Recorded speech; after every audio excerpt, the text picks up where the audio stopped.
win or not.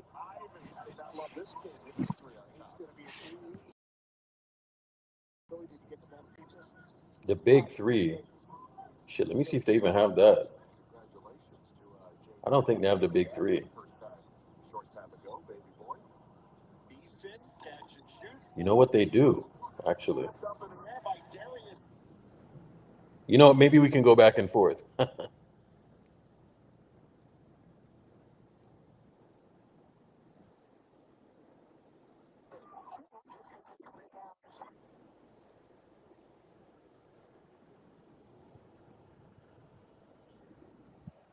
Maybe we can go back and forth.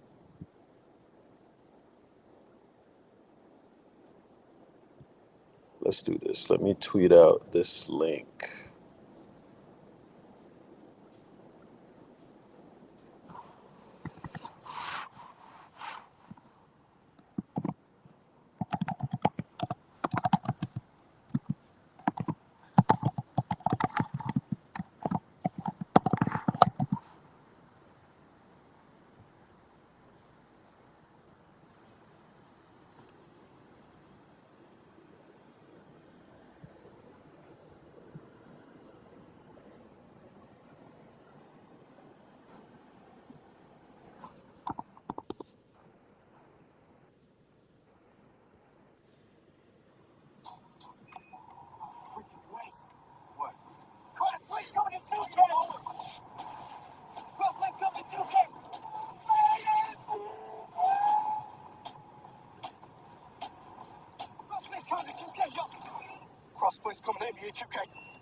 Let me turn my TV on as well because I want to watch that USA and Canada game.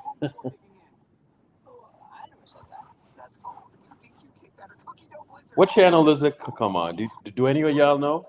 Damn USA Canada game? I'll watch that next.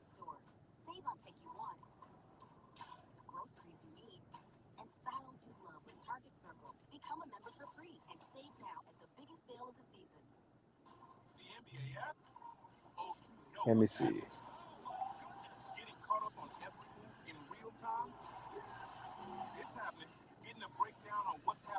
Nah, that's soccer. It's CONCACAF. Oh, Jamaica and Guatemala are playing right now.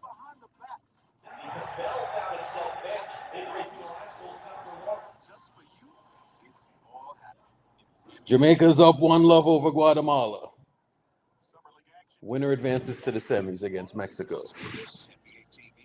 Yeah, I'm watching the Jamaica game too. Jamaica's so they're up 1-0 on Guatemala.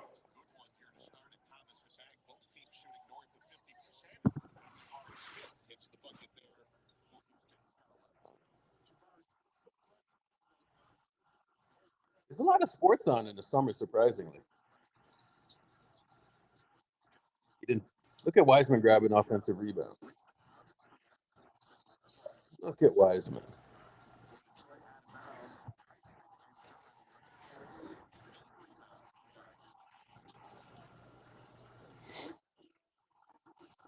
They gave up on Wiseman way too quickly, man. It's unfortunate that he got hurt, man. Really.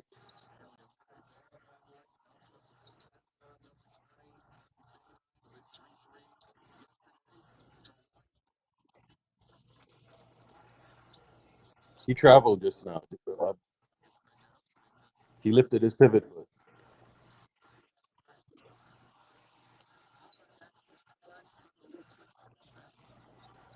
Trini Kev, what's going on, man?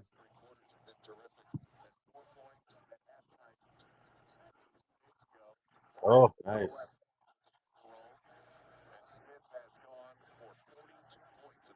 Wiseman is cooking, bro.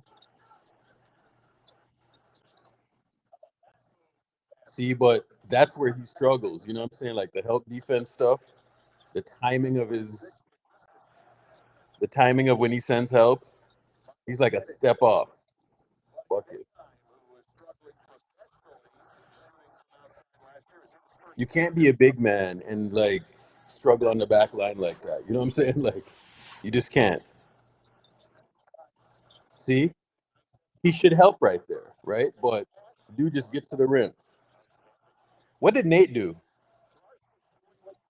He is a fucking clown. But what did he do? Yeah, that should be a bucket. Come on, dog.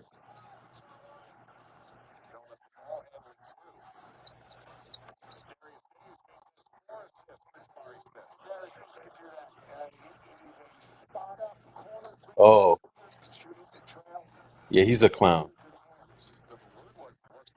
Once he starts doing that, just show those tweets where he's being a complete racist fuck.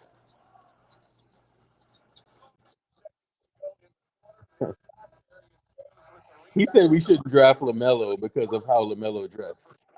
Okay, that's not coded.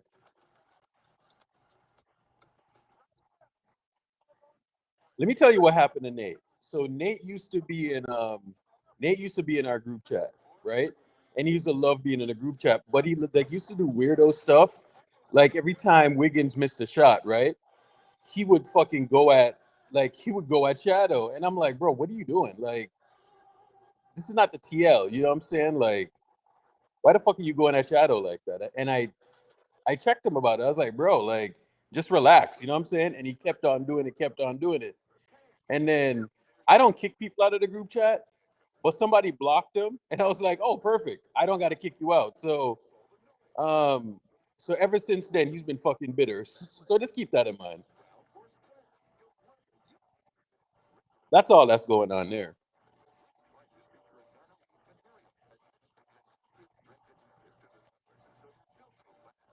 Charlize was never in the group chat. Are you insane? I would have never let Charlize in the group chat ever.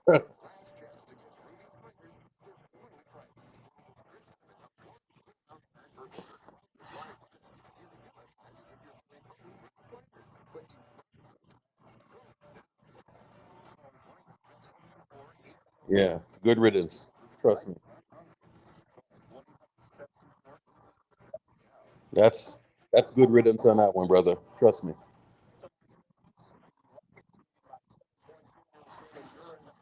I'll say that in the open too.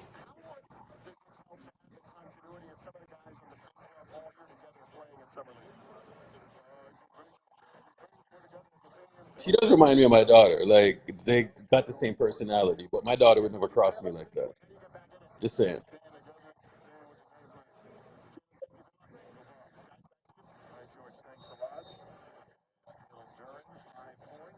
You live and you learn, Air Kaminga.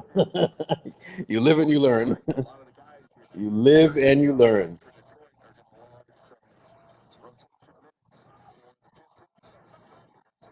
Like, fuck is Wiseman doing, dog? Jesus Christ.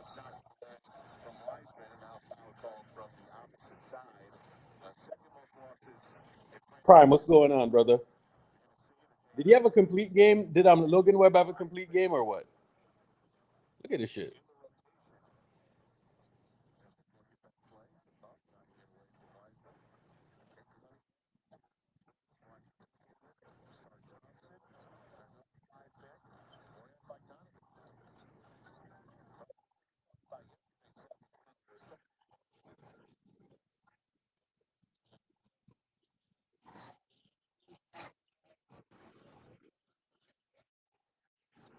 That's fucking crazy, man.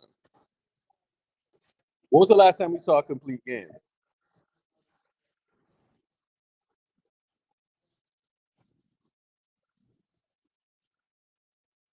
You know what we should, bro? I need to get a system though.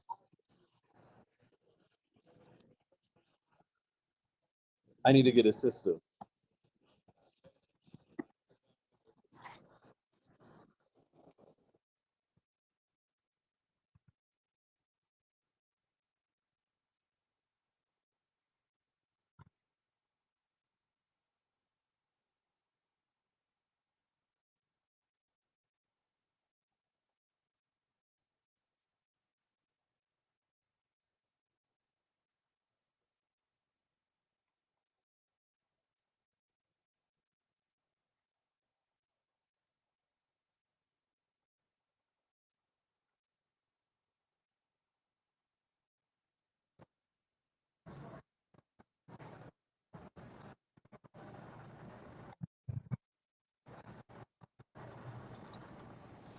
So somebody explain Twitch to me. So you can just like hook up your game system. How does this shit work?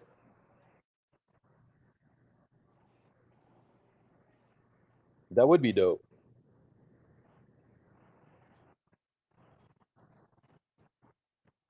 Yeah, man. So after this, we're just gonna jump into Dre's playback, and we're gonna watch the summer league game there.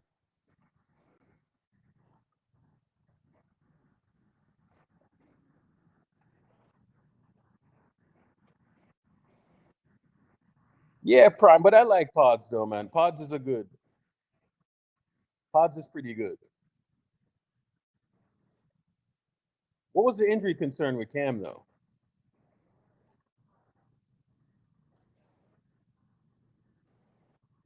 We need more white people on the team.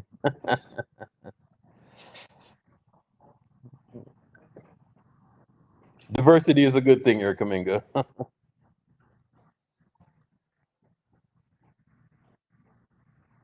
What is Shadow alluding to? What specifically?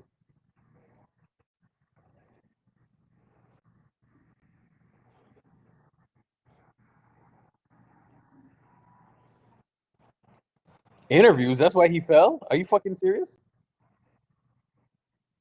That can't be interviews. That's crazy. Imagine falling because you had a bad interview. They don't pay you to answer questions, dog. They pay you to hoop. Like,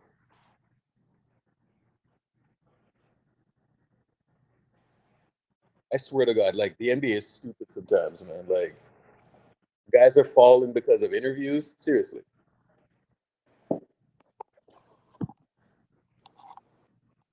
Are we being serious? Like,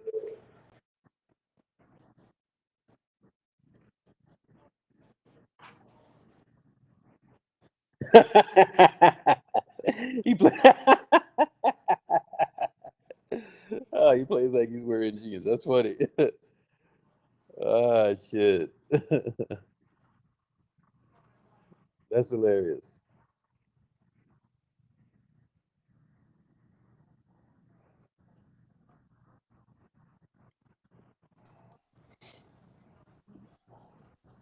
What's up, Urkel? What's going on? I'm I'm Nothing much. terrified to try to pronounce your name. It's not. It's not Yannick. hard at all. Yeah, there you Yannick. go. Yeah. What's going on, man? How's your Sunday going? It's going pretty good. Ah, that's Just good, man. just watching Wiseman and watching Jamaica, Guatemala. Yo, there's a lot of sports going on right now, man. Yeah, there's a ton. I wish this Jamaica game was on playback though. You know what I'm saying? Yeah, That's the type of shit that needs to be on playback. definitely. We would have the damn market cornered on fucking soccer and basketball, dog. Yeah, We get like the British dudes up in here, and you hear the accents and stuff. That it'll be lit. yeah. The World Cup spaces were such a good time. Imagine it in playback. It would be Oh even my god, better. bro! I would live on playback during the World Cup. You know what I'm saying? Like even if we didn't have the rights, I Right. would just be in playback. Like, Yeah. hey Snake, what's going on?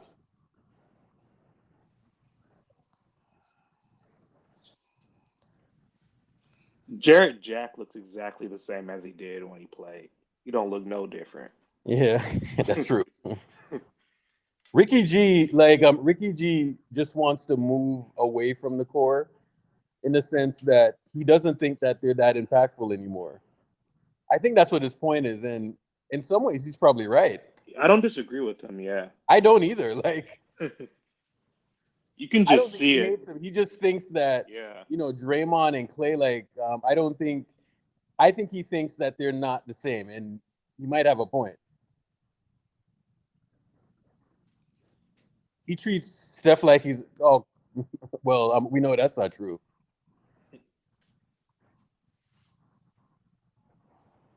And plus, Ricky G is one of these guys too, where he's like old school. You know what I'm saying? So a lot of things for him is like about size. You know what I'm saying? Like size and athleticism and all of this stuff. But I mean, the NBA is not quite the same as it was before, like 20, 30 years ago. You know what I'm saying? Like size matters less. I'm not saying it doesn't matter, but it matters less than it ever did. Yeah. Pause. I was waiting for that pause. I was gonna say it for you. I heard the chuckle. I was like, let me hit that pause in there. Yeah, bro. So, oh, he's gonna score that. Oh, he saves it. Oh shit. This is the best Jamaica team that I've ever seen, dog. Ever. In your whole life? Yeah, yeah. That's crazy. This is the best team. Like, even the team, even the team that made the World Cup in '98, I think this team is better than. They're just more balanced across like defense, midfield, Yeah. and yeah, You can tell, like, even like the technical stuff too. You know what I'm saying? yeah. Um, back in when the coach that they hired back then, his name was Rene Samoes. Hmm. He was a Brazilian, right? So back then, I played under 17 back then. You know what I'm saying? So it was under 17, under 20, under 23, and then the national team, right? Yeah. So he was responsible for like all facets of Jamaican football. You know what I'm saying? So he would do shit like bring bring all four teams to Brazil. You know what I'm saying? Like, and just have them like train there for like a few and just play like matches and stuff against like different teams in Brazil. He did shit like that. You know what I'm saying? So back then, like even technical stuff like putting fucking XYZ amount of passes together. You know what I'm saying? Like shit like that used to get reported. You know what I'm Hmm. saying? And like football just wasn't what it was like um like back then. You know what I'm saying? So but now you can tell like, this is what now, like damn near 20 something years later, you know, And they 25 years later. and they probably have more resources now too, And they right? have more resources. So Yeah. like things like Usain and the track team and all of that, like I think Yeah. there's more in the sports now. Hmm. So so a lot more of that stuff exists now. Absolutely. That's good. A lot of that shit exists now. So but they have a good team, man. I think if they don't bottle it, they can definitely make the World Cup, you know?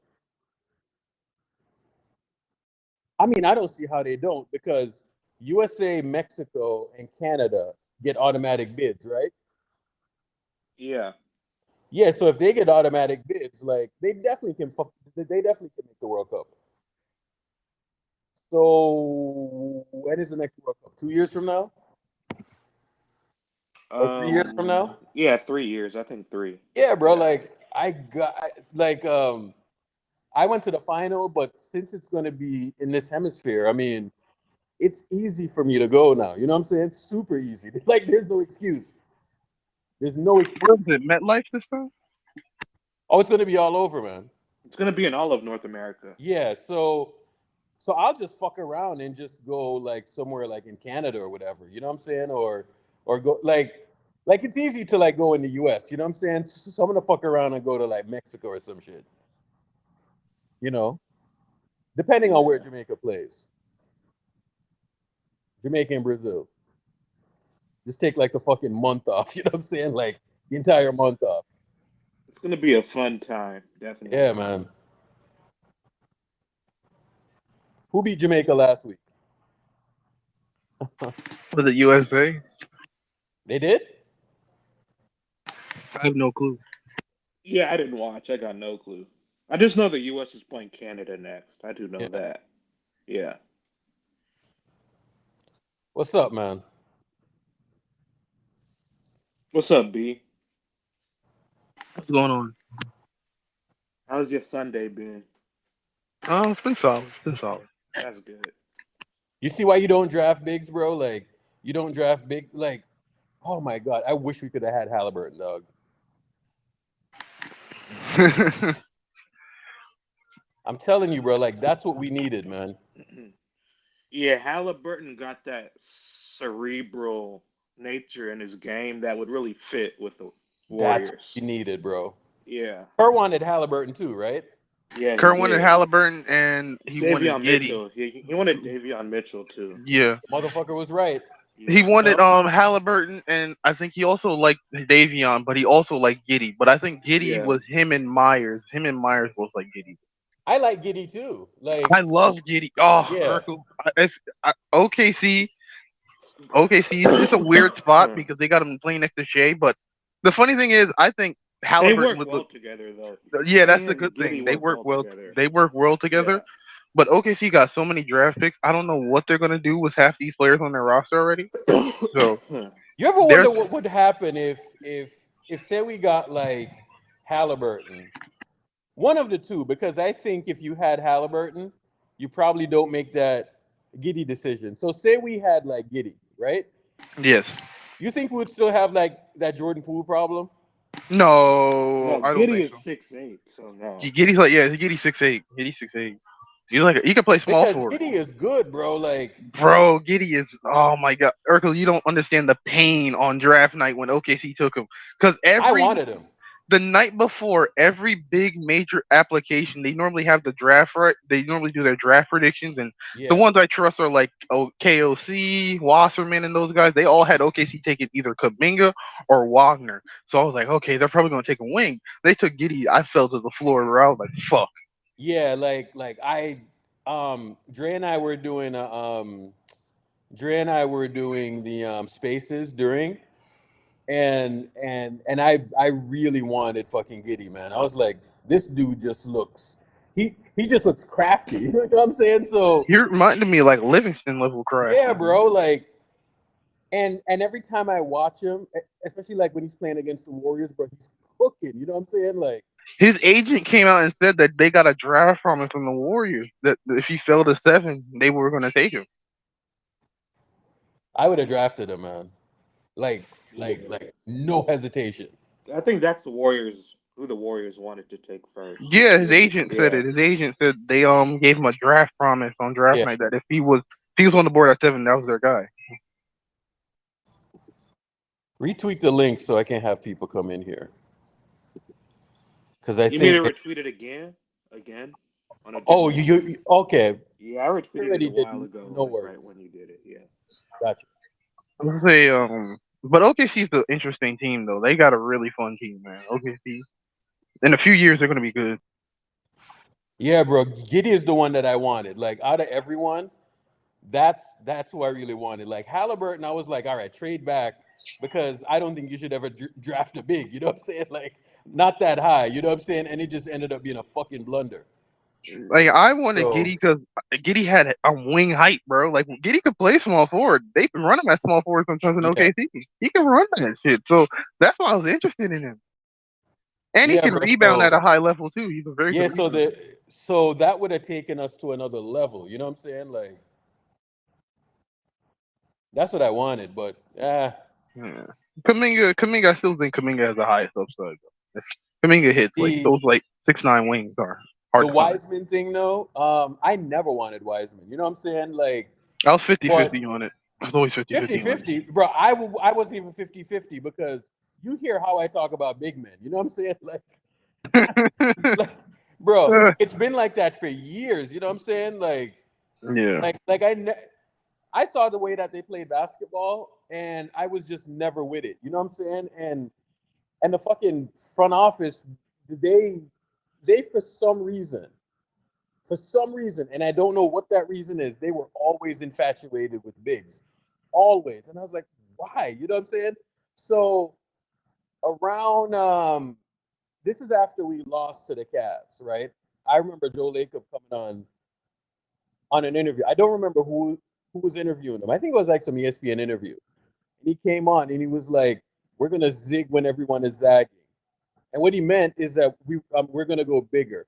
And I was like, these motherfuckers are going to fuck this shit up. You know what I'm saying? Like, we just destroyed bigs, right? Like, we made bigs obsolete for years. And this clown is going to go back to this shit, bro. Like, and that's when I knew. And then all of a sudden, they're bringing in all of these bigs. And I'm like, why the fuck are they doing that? It's clearly a redundancy. Next thing you know, Kerr is playing bigs by committee, and it was just the biggest fucking waste of time. Instead, he should have been fucking spamming the Andre, Draymond, KD, and Clay shit. You know what I'm saying? Like, just fucking spam it. They can't guard it. Put Draymond at center, KD at power forward, Andre at small forward. That's all you need to do. You know what I'm saying? And he was just saving the lineup. So what the fuck are you saving it for? You save for desperate times. He said for a Oh, rainy dog, day. like That's his rainy day paycheck. the shit was stupid, man. I mean, just close every game with those guys. That's all you need to do. There's nothing to. No one is going to see no tape on it. They can't guard it. It's really that simple. You know what I'm saying? Yeah, that 2020 class, I wanted a wing. I wanted Avdia or Okoro. I wanted to trade back and draft one of those two, but like Yeah. Avdia especially. But I could see what Halliburton. With Halliburton, with me, it was a foot speed thing, but his IQ is off the charts though. You know, I get the foot speed stuff and all of that, but end of the day, bro, basketball is kind of you have to think the game. You know what I'm saying? Yeah, that's why the Pajemski thing, like Yeah. Halliburton, made me reevaluate how I look at prospects. That's why the Pajemski thing, I was really on board with it. Like foot speed doesn't So mean you have a anything. stand now? Jesus Christ. And they say you're not a guy. I got stands. That's funny. You got a stand now? Oh my He's, god. I saw the disgusting brother stand earlier. Oh, that's hilarious. Bigo got a stand. Wow. That is funny, man. Yeah, bro. Like I was just never a fan of just big men. You know what I'm saying? Like never at any point. You know what I'm saying? So like when people are like, "Oh, this, that, and the other," I'm like, I'm not a fan of bigs. That you sound like me during that 2018 class with Aiton and Bagley. I Yeah. never would have taken them over Luca. I never would have taken them over Luca. Never. I mean, yo, if I see like three guys on the court, I see like a point guard, I see like a 6'8" guy that can create, and I see a big man. I don't care how dominant I think that big man is, I'm always going to steer towards the guy that creates shots. You know what I'm saying? Especially a big guy that creates shots. But I think why people didn't draft Luca is because they thought Luca was just His dad. It was his dad. wife guy. You know what I'm saying? And Yeah. come on, It, dog. it Like, was a chubby white guy thing, and his dad. The reason why Sacramento didn't draft him because I guess the owner felt like the dad bruised his ego. come on, man. Some like some things we just need to like have some common sense. You know what I'm saying? Like Yeah, man. Try telling that shit to the Knicks. They can't draft for shit, boy. we do like sometimes I just think like people draft people and they're like, all right, like this guy, like Phil Jackson drafted Frank Ntilikina because he thought he was the next Ron Harper. Jesus. He took him because he thought he was the next Ron Harper, dog. He's like this 6 foot, like 6 point guard. Can defend multiple positions. He's the next Ron Harper.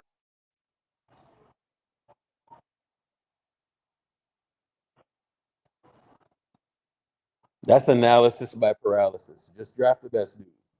You know, like and these are smart basketball people. You know what I'm saying? Like Phil Jackson is smart, right? But it's like Yeah, for sure he is. you're it's like when you're drafting people, you're like, I could do a better job of like drafting people than a lot of these guys can because basketball ain't that hard. You know what I'm saying? You have to look at the guys that can do multiple things. You know, 100%.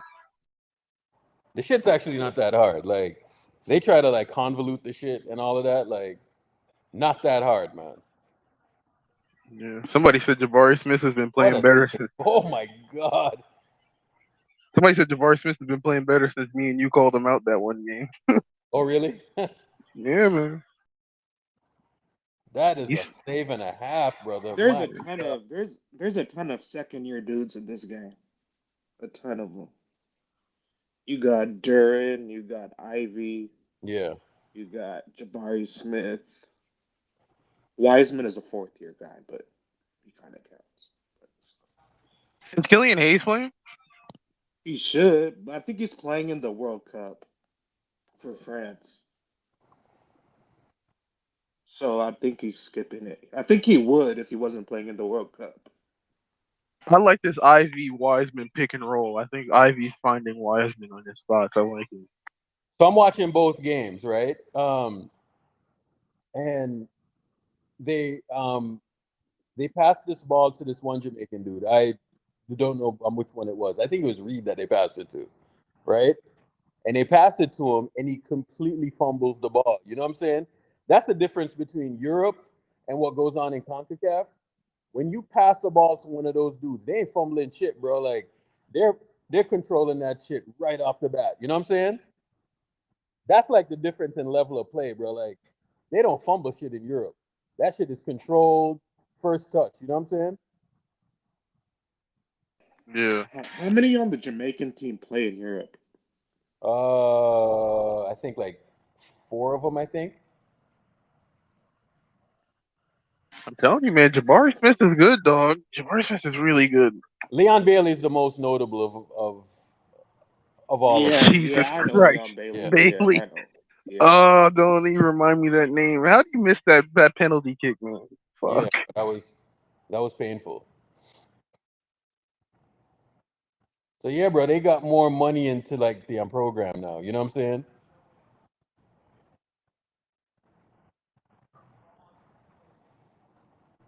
They got more money into the program now.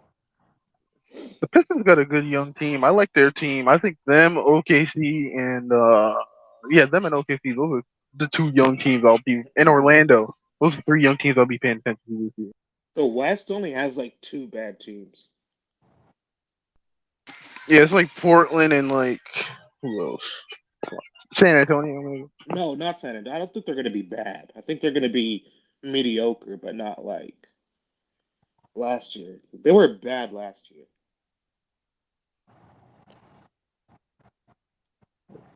Jim Park is coming up. What's up, Jim Park, what's going on, brother? Yo, Urkel, what's up? What's going on, man? We here watching Wiseman. Yeah, that's funny. Jim, I don't Why- feel bad about the trade. Why are you watching Wiseman play? Like, what is the? I'm watching No. Wiseman, It's pure Jaden Ivey, curiosity. all Like I really want to see if he got better. You know what I'm saying? And he really didn't. He's putting up stats or whatever, but man, is he awful. Like Putting up stats, he's minus 20 in 13 minutes of play in summer league. Oh my god. Guys, like, I'm sorry to break this to you, but James Wiseman is a bust. Oh, thank There's God no D'Angelo ain't here. Detroit is going to waste a Jesus. year doing absolutely nothing with this I'm guy, afraid a you're part right. of their Oh my equation. god. Like, that's just gonna hurt their development, their overall growth, because they have to play him these minutes, because they're like, this is one of those teams that you wanted Wiseman to be on, but I mean, he's minus 20 in summer league. And 2 of the guys that he's playing with were starters for the Pistons this past year. Yeah. I mean, this guy That's a tough bleeds one. points, man. I've never seen anything like it. Jim, he does bleed point. Like it's unbelievable. He's out there, you're how- bleeding points. It doesn't matter what level of competition. This Jim, shit is but insane. it's kind of crazy because like you watch him and it's like, okay, like he'll take some stupid shot, right? Then the stupid shot is leading into a transition. You know what I'm saying? A transition fast break. And then you see where he should come over and help, and he doesn't help. Like he's staying with his man basically. And I'm like, bro, like that is your help right there. You know what I'm saying? And he just does the shit over and over again. And then all of a sudden you are bleeding points. You know what I'm saying? And he does that same shit maybe 3 times over. Then all of a sudden he's bleeding points, right? So that shit happens over and over and over again. I'm sorry, but James Wiseman doesn't know how to play basketball. It's kind of He has physical attributes. He worked on, various ways to score the basketball. yeah. But in terms of just playing the game, like he doesn't know how to play. So, I feel like for him at this point, I guess they fucked up developing him. Whoever was by his side, growing up, like I don't know how he played basketball. I don't know what he thought basketball was, but he's not Penny playing. Hardaway was his mentor, Jim. He's not playing NBA caliber basketball. Like from Yeah. a competitive standpoint, he's non-competitive. So Jim, even in high school though, if you look at the film that they tried to He's an hide, offensive big. That's what he is. yeah, but like offensive big, that's like, what is that? An offensive big? Like He's good at basketball, dog. Like offensive big, as in like somebody who wants to score and just do that. Offensive You big can't as give in you can't build offensive an watching. offense around him because he doesn't see the floor. He doesn't see everybody, where everybody is, where somebody likes to have the ball. He only cares about where he likes to have the ball and where he wants the ball. So you can't run an offense through a guy who has tunnel vision and sees nothing but the basket when he's out there. And that's what happens when he's out there. And defensively, it's just there's no connectivity. He doesn't connect the defense. He doesn't communicate to everybody where everybody is. He doesn't even know, like, you know what I'm saying? Like, you have to understand the game at a very high level to be able to call out what is going on, and he doesn't have these capabilities. So he can't, like, you can't, I don't understand like what you can do with this guy. He can score for you in short stints if you use him exclusively in the pick and roll. But that's yeah, about man. it. Yeah, man. Like That's about it. he can't be in your rotation if you're trying to win games, if you're trying to develop chemistry and good basketball play for your young players. Well, like, I don't see him lasting in the NBA, man. I don't see it. He bleeds points like I've never seen anybody bleed points. It's insane. You look at a guy like, remember who drafted that guy? Was it the Sixers? What's that center? What's his name? Which one? Jalil Okafor? Yes. He is like worse than Jaleel Okafor. And And Okafor was like decent offensively, like he could Yeah. hang and he could create and do some things. But like defensively, he couldn't do much. That's why he couldn't last. But Wiseman is worse than him on offense too. On top of being worse on defense, like defensively, he's just like, I usually say the word cone to describe bad defenders. And this guy, I mean, to think that he was a part of the Warriors rotation, it just boggles my mind. 4 games into his NBA career, I was like, oh wow, the Warriors drafted a project. And they Yeah. need to get off of him right away because this is not gonna change any year soon. Not next year, not the year after. Like, this is what I was saying in his rookie year. The mistake that they made, Jim, was just drafting him altogether. Like I was completely No, against but drafting. the thing is that happens, and it's not just Lacob that wanted him. There's a lot of people in the organization that wanted him. Yeah. And he looked good in the in his videos, the workout videos and whatever, right? But I think we all learned that you can never judge a player by those videos. Okay. You need like solid college film evidence, to see what a guy can or cannot do. And he never got. He played 3 games, and I'm guessing if he actually got to play out the entire year as a rookie in college, he would not have been a top 10 pick. I think so too. Yeah, but the draft class was bad, but I don't think he would have been a lottery pick. Honestly, congratulations to him because he's already like, multi-millionaire. He's earning 10 million this upcoming year. He's gonna earn another 10 million. He already earned like 20 mil. Like, he's made his money, right? So good for him. I'm glad the Warriors finally moved off him. I remember you saying like, oh, his value is low, I don't want to give him up for nothing. But hey, man, you got, at some point, if you're able to get off of a guy that you see as a project, you got to get off of him. And for that, again, for them to get Gary Payton back, that's miraculous. because I wanted them to get rid of Wiseman's contract if it meant that they needed. That's a way to ensure that they keep Gary Payton after that championship year. The mistake was drafting him in the first place. I mean, Of course, but you you know what make I'm those saying? mistakes. It's okay to make mistakes in the draft Yeah. because that's what NBA teams do. They make draft mistakes all the time.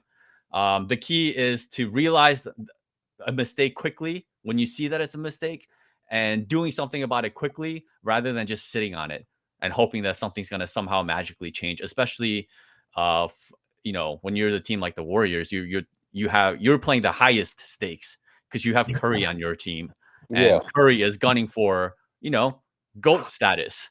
He's trying to get to Michael Jordan, 6 rings, and he is showing as he ages that he has that in him to be Yo, able to win multiple championships, continue to win. Jim, I haven't talked to you in a while, but like, what's your take on this whole Jordan Poole thing?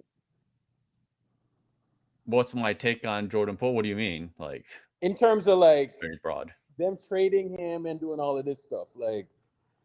Well, we've been what's your talking about that feelings on it? forever. I don't. It sounds like he's not surprised. That it sounded like he was expecting to be traded after the playoffs. Yeah. I think I expected him to be traded. I was saying that he wasn't fitting with the team since like January, February. We were seeing that, he can't close. Oh, he's going to get paid all this money. And that just doesn't make any sense. You're going to pay a guy $26 million to not close games. It's stupid, right? So it's just about fit. And so I'm glad he's on a team now where he has an opportunity to, grow the way he should, be a starter in this league and show what he can do. So it's a good team for him to land on. He and Kuzma can build something there, and good for him. And I think for the Warriors, they got better. They got better picking up Chris Paul, who is better than Jordan Poole in so many different ways when it comes to just being competitive and playing somebody who is reliable, in clutch situations. Yeah. Composed with the ball, defensively solid, knows the other team's schemes inside out, knows all the strengths and weaknesses of his own teammates, knows what shot to take, what shot not to take. Just there's so many things that Jordan was just screwing up on so many different levels in the playoffs and throughout the regular season. So good move for both parties. Yeah, because Jim, the biggest thing to me with him is that when I saw him couldn't be able to like close games like fully, like not like no offense defense type of thing, but he couldn't stay on the court. I was like, there's no point in this. You know what I'm saying? So I was like, one of the guards has to go, whether it's Steph, Clay, or him. Steph ain't going nowhere, obviously, right? But Yeah.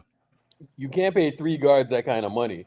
Yeah. And you saw like all year long where he was just bickering about starting. You know what I'm saying? Yeah. And I will say that, I generally don't like the whole 3 guard business, but there's context to that as well. Like as long as you don't have multiple holes defensively, then if you have 3 guards that are like really good defensively and take care of business and do their parts and can hold ground in whatever position that they're playing. yeah. Because if you're playing 3 guards, that means one of them is playing the small forward position, right? So Yeah, so if you have GP2, Steph, and Clay, yeah, GP2 is a guard, right. essentially. I don't even like that. I don't Yeah. even like it makes me nervous when I see 3-4 bodies that are like small. I don't like that, right? Yeah. Even if it's GP2 in there. So there is context to the whole 3 guard thing, and when you're replacing Jordan Poole and his problems with CP3, I just feel like a lot of those problems are going to get fixed. Yeah, so I feel like if you put CP3 out there with Kuminga, Moody, and say Saric, right? It's not going to have like those big negative swings that we had like last year to start the season. You know what I'm saying? Yeah. At the heart of that was Wiseman and that was Jordan Poole. You know what I'm saying? Because Jordan Poole would turn over the ball. Next thing you know, bam, you're in a 7-0 run. You know what I'm saying? Mhm. And that was happening a look at lot. that. We Wiseman blame is so Wiseman a bad. lot, and yeah, God Wiseman damn. was fucking awful. You saw But that, at the Jim? same, Wiseman got cooked. You saw yeah, that? yeah, Yeah, yeah. it's That not. happens a He lot. blew the layup. He blew the ISO layup. Like those are supposed to be the ones that are supposed to fall down easily for him. That's the reason why he could be useful in some way because he's like a good scorer. But we've seen like one-on-one, he's super spotty. Like one-on-one ISO, like I, like he's better in motion in the pick and roll. When he's cutting and driving in open space, like because he can absolutely finish.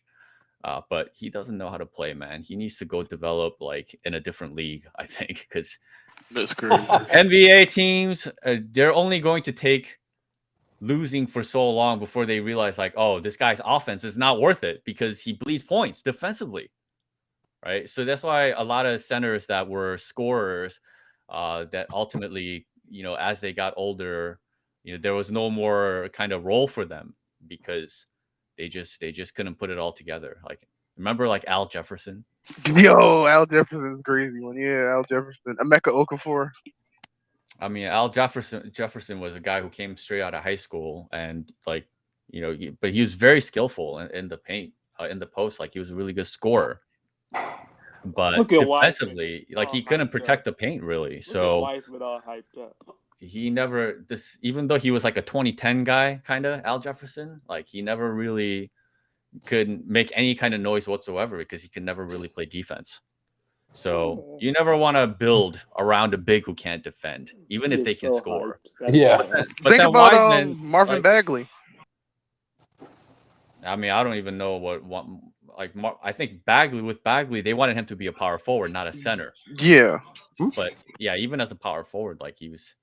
Yeah, there's some guys in the NBA that are just bodies and they're just unserious players. That Willie Cauley-Stein is a good example of a player who's just completely unserious. He can catch lobs and he can finish He'd around rather the get rim if you grills get him than a lob, develop his but game. he's just like non-existent from a defensive standpoint. Like Yeah, that's you don't even true. see him on the floor. You don't. So you never keep guys like that on the roster. Once you see that, you're like, oh, okay, he's not a serious player. We got to get him out of here. Wiseman is one of those players, unfortunately. I'll be honest with you. This is why I think Ayton might take a regression next year. I think Chris Paul made him playable. Yeah, I don't know. We'll see how that goes, man. I haven't we'll see watched how that Ayton goes. enough. But yeah, I'm very glad that Wiseman is off the Warriors. That's a huge headache that they never have to deal with again. I think they wasted 2 years with him on the roster, and both years were disastrous with him active in some way. So he's gone. Jordan Poole's gone. Kuminga, I mean, I feel like he's gonna be gone because he's not gonna be happy. They signed Saric, so that's another potential power forward role that's gonna go more to Saric than Kuminga. Jim, let Right. me tell you this, right? So since you're in here, here's what it comes down to, because I really don't think I've talked about this. If Klay Thompson signs the contract, it's going to be easier to bring on. It's easier going to execute that trade, right? So if Klay signs for like 25, right? 20, like we're right in that region, and he comes up off of some money, it'll be easier to execute that trade. What trade? There's a trade that's out there. You mean that includes Kuminga? Yeah, it's Oh. it's going to include Kuminga, right? So Okay. So there's a trade that's out there that they want to execute. Yeah. But Klay's money going forward, it's making it really difficult. Yeah, I'll try to listen to me about Kuminga, okay? Because, like, Poole, we can see Poole, he's a player, and he's turned himself into a max player, and we'll see how he does with, the Wizards. But he didn't fit with the Warriors. It doesn't mean that he can't play. It just means that his fit with the Warriors is not right. Same thing with Wiseman. I mean, he obviously he doesn't fit with the Warriors. I'm not sure he fits with any team, but Thank you. look, man, they're all these players in the NBA. They are talented, and there's something special about them. That's why they're there. But you really have to consider the importance of fit. Even when players are good, if they don't fit, then you have to move on. You have to try something different. And you have to be able to do that with all these players. And Yeah. Kuminga, I'm telling you, if he was unhappy last year, well, they just signed Saric, who's going to be at the power forward spot. He's going to be power forward / center. So there's going to be times when maybe he gets paired up with Looney. See how that goes. There may be times when he gets paired with Draymond. See how that goes. Where does that leave Kuminga other than backup minutes for Wiggins? That's not going to be good enough for him. He's going to be unhappy. And if he's going to be unhappy, that's a distraction that the Warriors do not need moving forward whatsoever. None of that energy anymore. We're not sacrificing what's best for the team so that some young kid can be happy with the minutes that he's getting. I'm sorry. So if Kuminga can deal with not getting the minutes that he wants and just being available to do whatever the Warriors need, great. I don't think that's what Jim, I think if he rebounds, and these are big ifs, I'm not saying that this can happen, but if he rebounds, and that's a big if, right? If he rebounds and he defends on and off ball, I think he can stay on the court. But that's a big if, right? Because he hasn't done it so far. You know what I'm saying? So exactly. So that's his you- key. That's his key to staying on the court, right? Like Yeah. we saw it in flashes, but we just didn't see enough of it. And then sometimes he would have like these lapses and all of this stuff. So I understand why he didn't play, but man, it was so tough seeing all the guards out there. But Yeah, I absolutely. wish He should have played. I wish he would have made the decision harder on Kerr. Like he gave Kerr too much of an excuse not to play him, right? So he made that decision, or he made it justifiable for Kerr. That was my problem with that. Yeah, I mean, to me, no matter how you slice it, it was unjustifiable that Yeah. Kuminga didn't see any more playing time in the playoffs because of a couple of early mistakes to begin the Kings series. Because Jordan made how many mistakes, and how unplayable was Jordan? But Yeah, he kept getting all the minutes politics. anyway, right? Yeah. So yeah, and this is the thing about Kuminga is that you're hoping that he becomes the rebounder and becomes more reliable in the playoffs and all these things. They relied on that last year, and what happened? He wasn't ready, and he was a dead roster spot by the playoffs, and that's really fucked up. It's because of the position that they want him to play, and because he's there, like they're not able to get somebody else. That's the biggest thing. So that's why for me, if they can get somebody, now that they got Saric, which was a good, great pickup for vets minimum, like Yeah.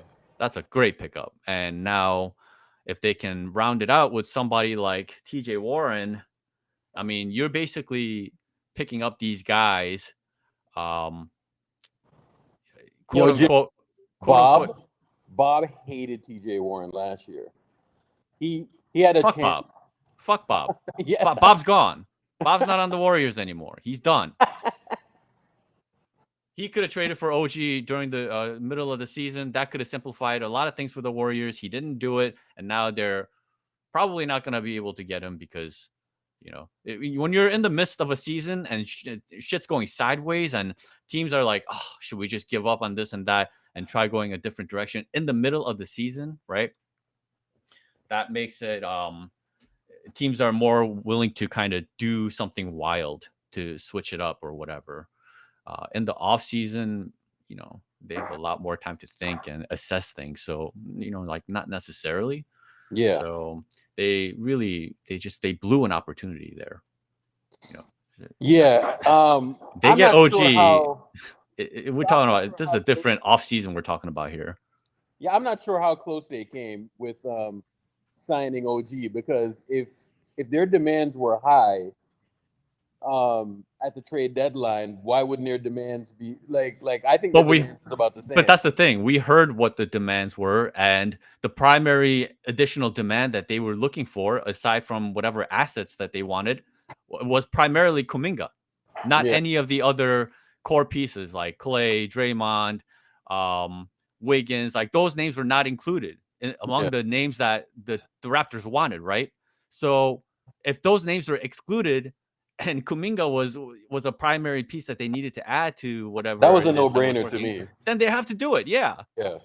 But then they were like, oh, but they said they as soon as they mentioned Kuminga, we hung up the phone. Like, no, we don't want to do that. Like, what Yeah, that's crazy to me. the fuck? Like, yo, like Hang you're up not the a phone on fan. Kuminga, That's how like, fans think of yeah, bro. their own picks. Like, you're not a you're a professional NBA team. Like, you're supposed to make the moves that are the best for your team. I like Kuminga, but like if you have a chance to have OG, like I think you pull the trigger. You know what I'm saying? Like You have to, and you they have didn't to do pull it. that trade. Yeah, and But that's why I'm looking at what all the things that Mike Dunleavy has done so far. In my opinion, these are moves that, like, I don't know if Bob would have made these moves. I don't know if he would have been able to make these moves. You know what yeah, I'm saying? Like, people were telling me that, oh, like Draymond is not gonna sign for anything less than 30 mil. I mean, that's what I was hearing throughout the whole season. that's crazy to me. And then that's what I was saying too. I was like, well, he never got paid that much. How come? Why are we suddenly expecting that he's going to ask for that at the tail end of his career? It never made any sense to me. So now Mike takes over and he signs him to this reasonable deal, which is, I'm just like, okay, well, what do you know? Looks like they were able to deal with him after all, you know? So I feel like Mike is doing all the hard, difficult things that maybe Bob wasn't capable of doing. And it starts with the Draymond signing. He signed veterans across the board. I don't know how people felt about the Corey Joseph signing, but to me personally, I think Mike is filling up the roster with professionals, guys that actually belong in the NBA, and guys that can actually, what they're gonna do. If bodies are missing or whatever. We've seen Corey Joseph play for years. He's a nice piece for a third stringer. Like, he's capable of being a second stringer on a lot of NBA teams. So having him as a third stringer is a luxury. That's not a bad thing. It's just that obviously the Warriors needed bigger bodies, right? And they needed to prioritize that. But then they got like Corey Joseph first. So they're just like, where is the order of things that need to get done, right? But that's not necessarily in control of, like Saric. There were reports about, oh, he's waiting on the Dame Lillard situation and, whatever. There's a lot of things going on in the offseason. So you have to be patient to see what moves are made. Obviously, we all know that the rest of the moves had to be big guys, right? And they got Saric. So that's one of the bigs. And now we're hoping for, like a TJ Warren variety. If you get TJ Warren for the vets minimum, I mean, that's a fucking deal. That's a steal. You know what I'm saying? That when he's right, you're talking about a guy that should be like 10 mil, easy. You're that high on TJ Warren, huh? I mean, TJ Warren he's a starter caliber player in the league.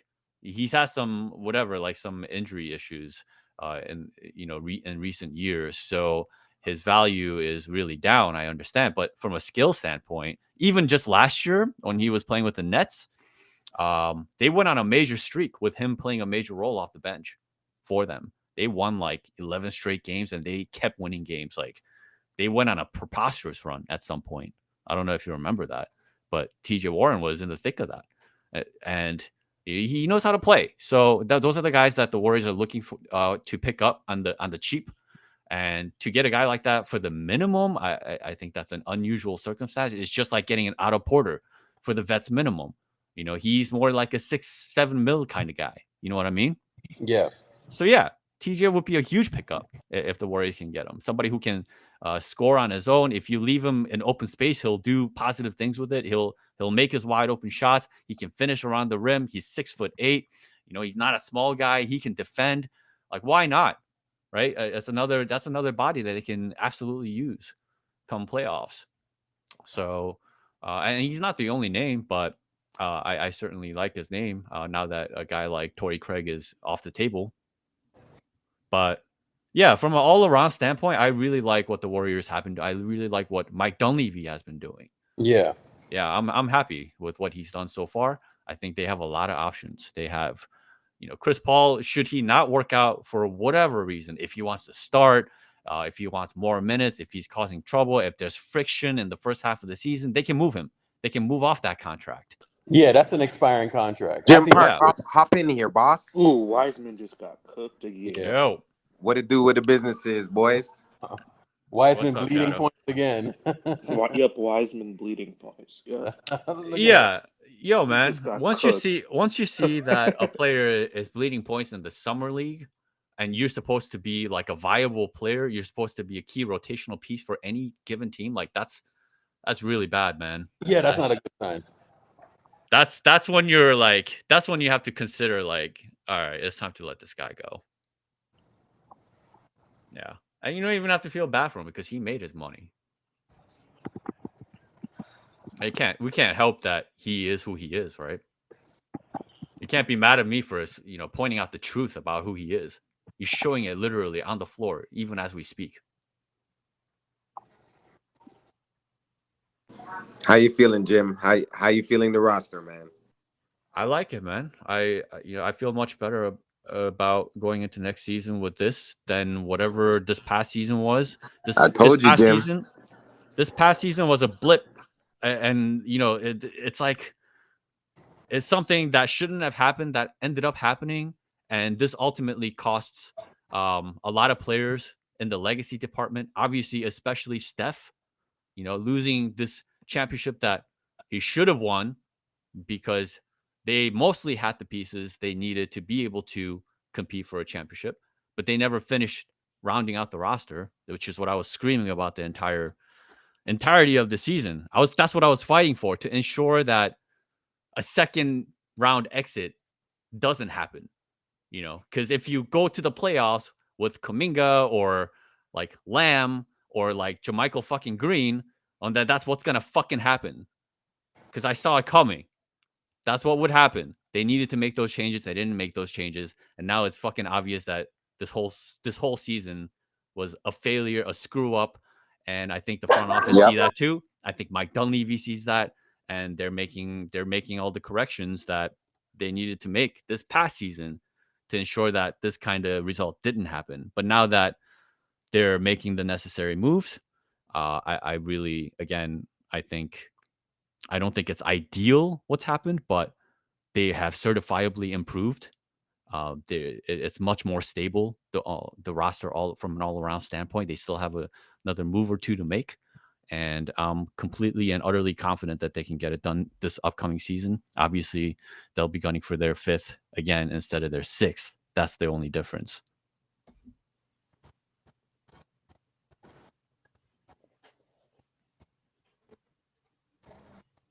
Shadow, how we looking, man?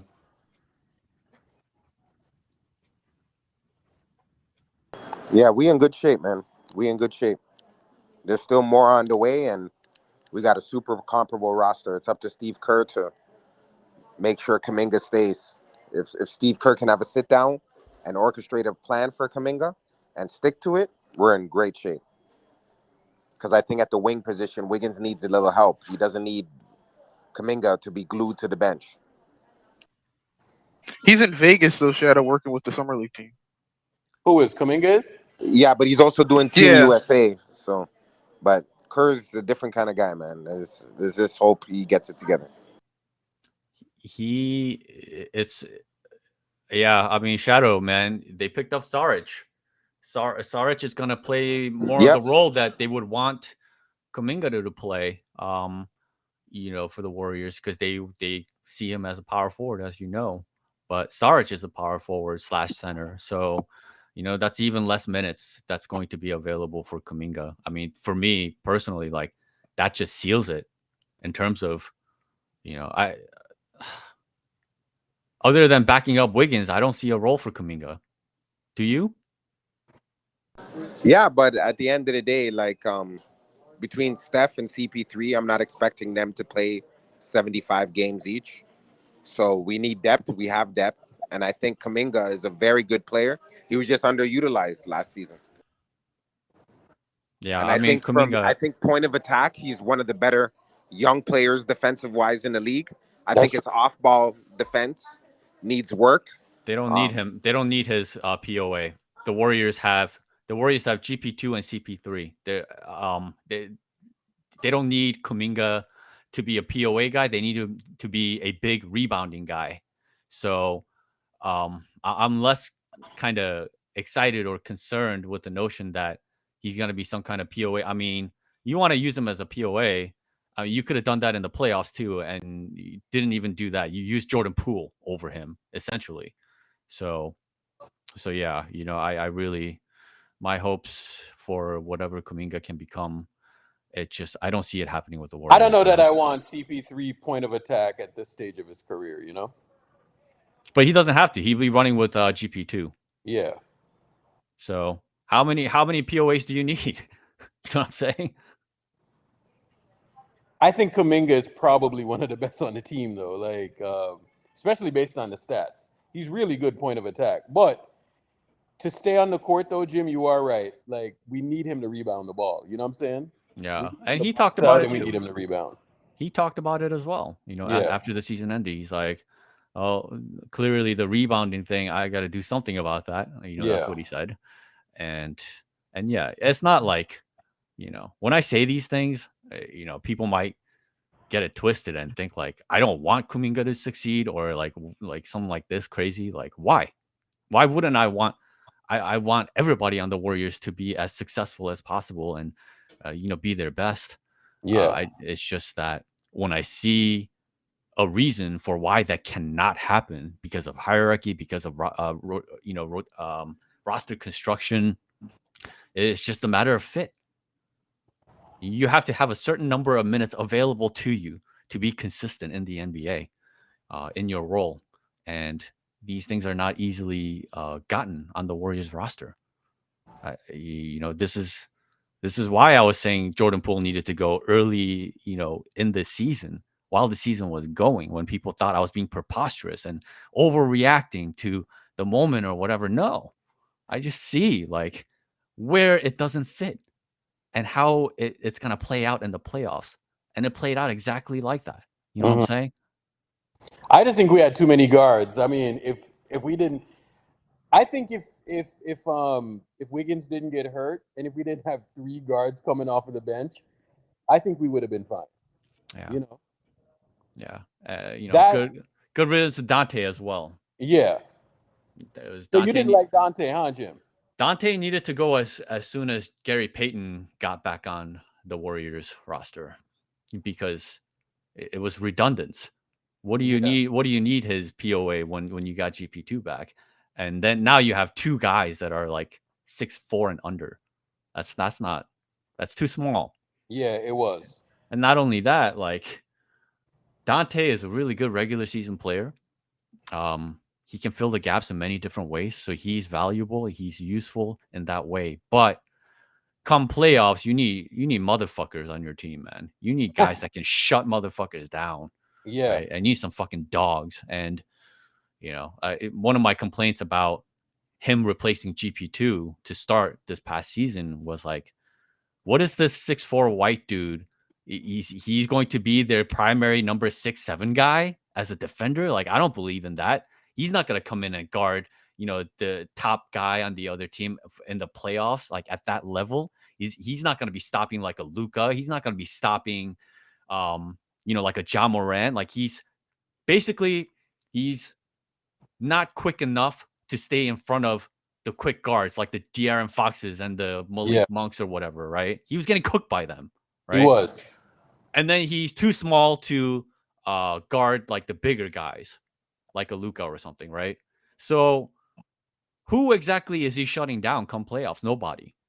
And then we saw like some of these other flaws in his game, like in transition. The guy is like disgustingly bad. He's so bad in transition. The guy, like, you can pretty much expect a turnover if he's handling the ball in a 2-on-3, 2-on-1 situation. So yeah, I like. So you and Dre definitely don't agree on Dante then? No, I think we do agree. I think we both agreed that he was a good piece that they signed to replace Gary Payton just because that's what was available. Yeah. Right. And again, Dante made himself valuable in the regular season in a variety of ways. But again, for the playoffs in particular, you need some elite guys that can do some elite things on the floor. And Dante is a solid guy. He's not an elite guy. That's where he and GP2, it's completely different levels. GP2 he can shut you down, and he can just make such an impact on both ends of the floor. And we didn't even get the best version of GP2 this year. We all know he was hurt. He said it himself that he never expected to be fully healthy this past season. So, and we saw what he could be, what he is when he's fully healthy. 2 seasons ago, he was utterly dominant. He lost some weight, man. I mean, he did. Yeah, he lost size, he lost weight, he lost strength, he lost athleticism. Like, he just wasn't the same guy. So, I think I saw a video of him the other day, and he looked like back to what he was a year ago. You know what I'm saying? So yeah, that should bode well for us. I mean, yeah. He was pretty good in the playoffs, though. I mean, all things considering, he was pretty good in the playoffs. When he was correctly used, he was dominant. Against the Lakers, he was unstoppable. And then Kerr just stopped using him. Dummy. Oh. He said, let me go with Moses Moody instead, the guy that I didn't use this entire season, and let me play him at power forward to close the final 10 minutes of Game 4. Ridiculous. Yeah, preposterous. Sabotage. So the only problem now use too is sabotage. That's exactly what I would use. Yeah, the only problem going into next season is Steve Kerr and the coaching staff, and I agree, Jim. That's the only way they can fuck it up now. Yeah, because Steve Kerr does some bullshit sometimes, man, and you're like, what are you doing? Like, look at this guy, man. Like, he's just always camped in the fucking paint, like asking for the ball from anybody and everybody all the time. Such a selfish fucking player, man. The Warriors, like, being on the Warriors absolutely ruined this kid. He's just so fucking hungry to get the ball. Like, that's all he cares about.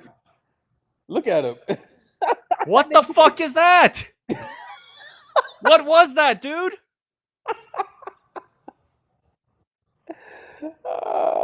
This guy, Monty, oh my God, man. He's like... Monty is like, good thing I took all that money. Yeah, he's like, wow.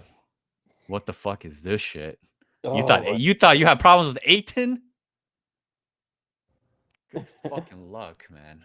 I think they're the same player, but hey, that's just... No, Ayton at least, like, he's composed when he's in the post. If he's got like a smaller guy on him, forget about it. He's scoring on you.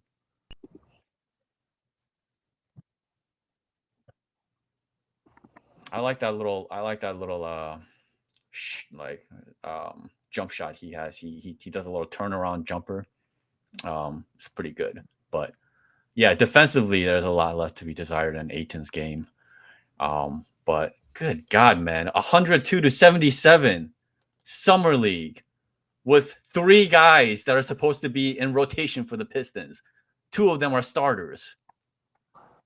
Minus 22. 23 minutes. Like, what the fuck, man? Jabari Smith is cooking right now, too. Yes, 35. Hey, yo, he heard my criticism, Urkel. He heard my he's criticism. Cooking right now. But Jim's right, though. Like, there's 3 guys on the Pistons that are starting. That should tell you something. 3 guys. K's gonna have to carry this team on his back. Man. Oh shit. This is a step back for Duren, this guy as well. He was playing really well. Yo, he's an elite offensive rebounder, man. And he defends too. And now you're gonna take his growth and his minutes away because you got this other kid.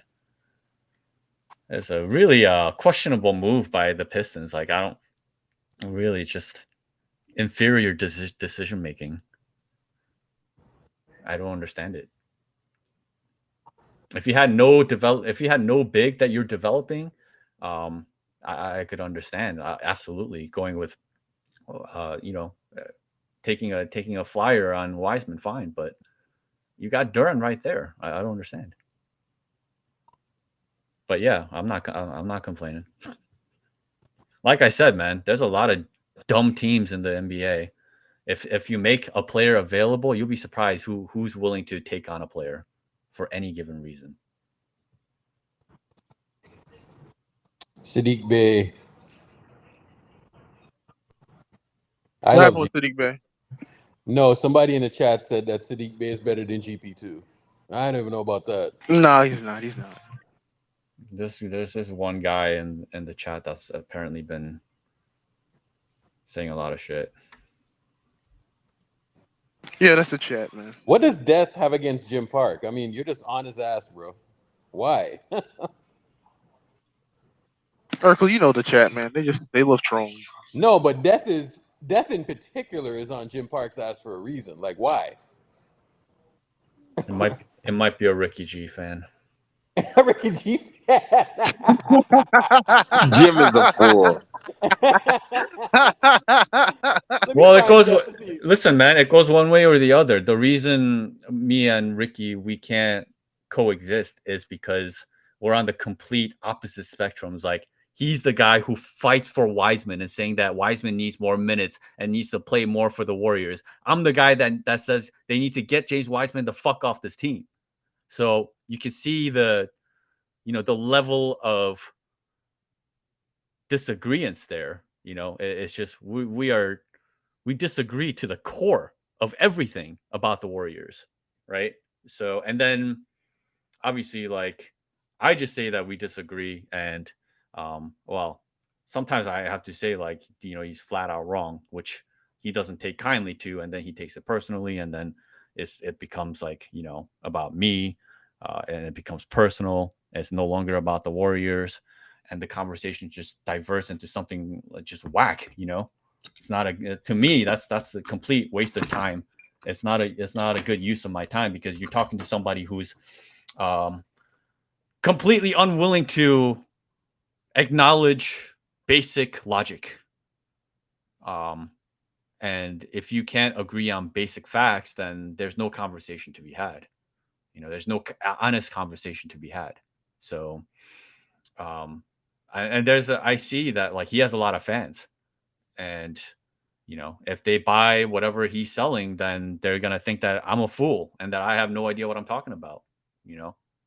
So if that's how somebody feels about me after hearing me speak about the game of basketball, then what can I say?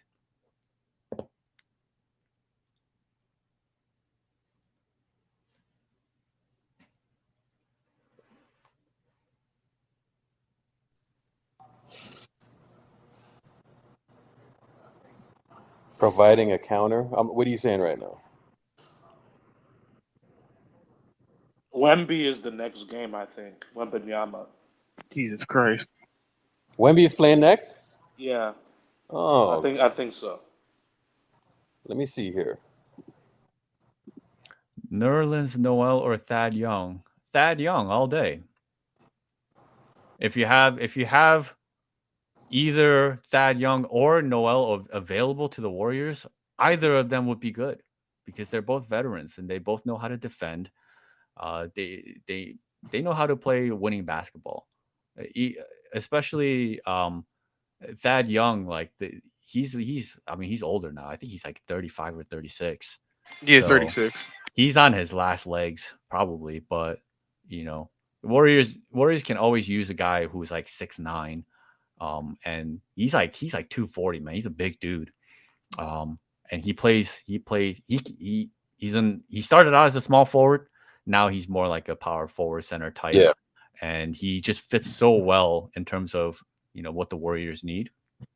And then for a guy like Nerlens Noel, who's an amazing defender, amazing paint rim protector, you play pick and roll with CP in there. No, Defender. He may have lost a step, but Thad 1,000,000% is an elite defender. Well, yeah, but Thad Young is still like, he's still getting paid like 8-9 mil, whereas Nerlens Noel, I think his contract was, he was bought out, right? So I think he can still be signed for the vets minimum. And if he can be signed for the vets minimum, how or why would you not take him? This is the same thing that I was saying during last year during the buyout market. Like they needed him. They needed another body so that they didn't have to play 4 guards. So they didn't have to rely on these tiny bodies. You know what I'm saying? Like you can't tell me that they couldn't have used them in the playoffs.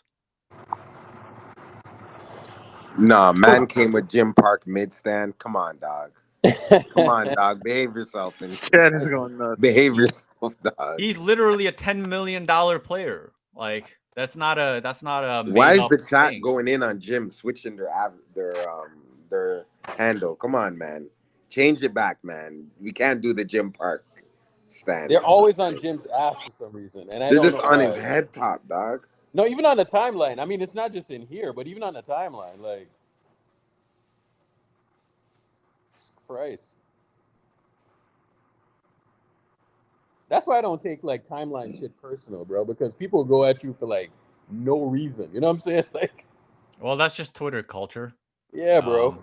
And people think like that app is to like shit on people, talk rudely to people just because you can, be a troll and just like I don't know, man. There's a lot of bad activity on the app, a lot of bad personalities.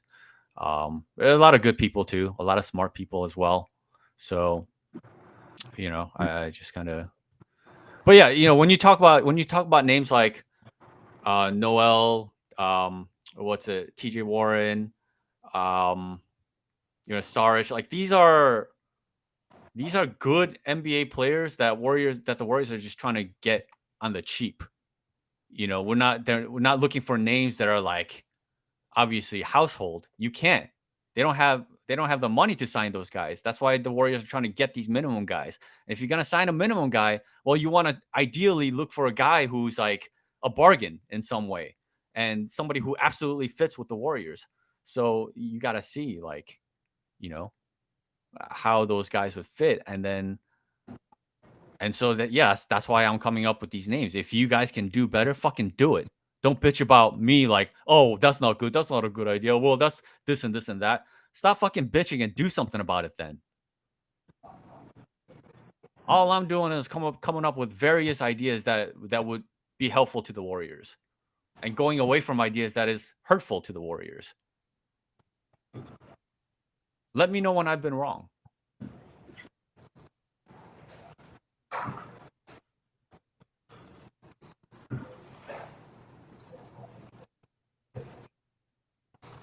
And obviously, if they want a more household name, then they need to do a trade.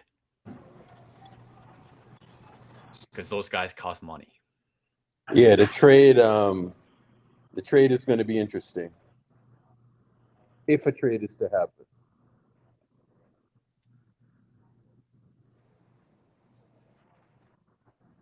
I'm not insecure about anybody.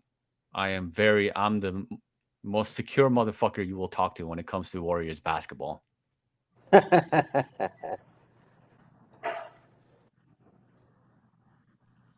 comes Wiseman.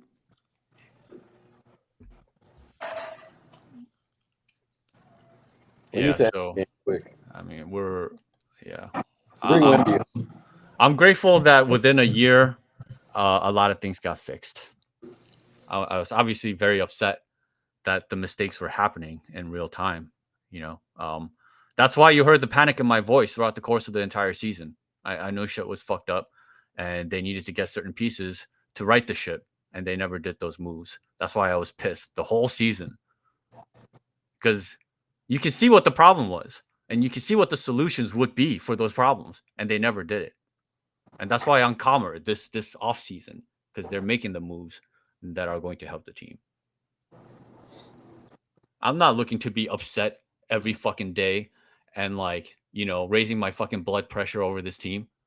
You know what I'm saying? I watched Curry and the Warriors. I started watching them because it was fun and it was exciting and, it was worth my time.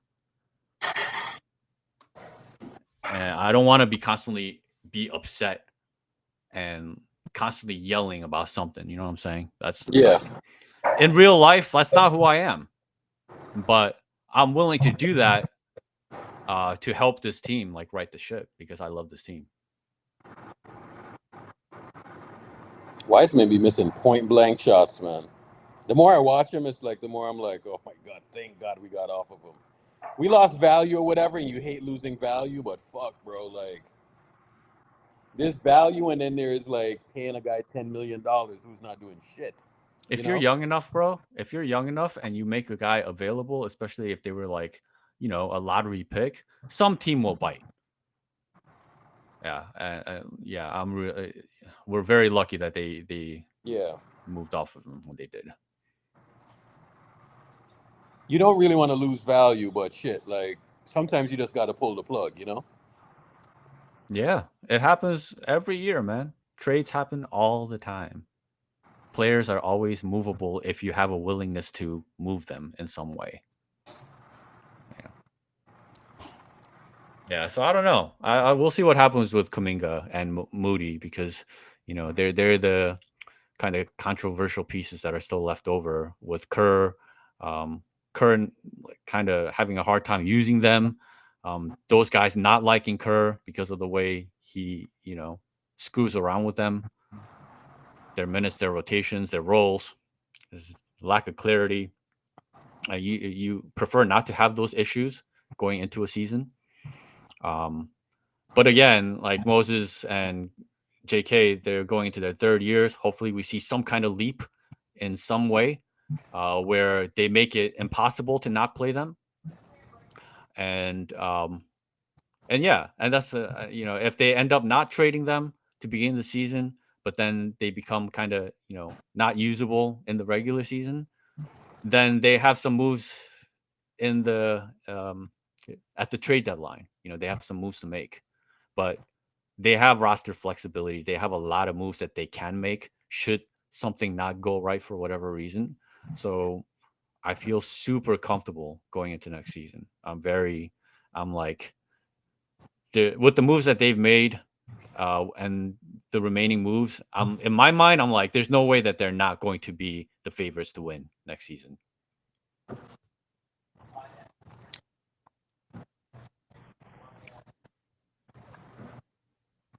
The fact that Denver won the title, Jim, and it was like a +2, +3 team, Yeah, that makes me angry.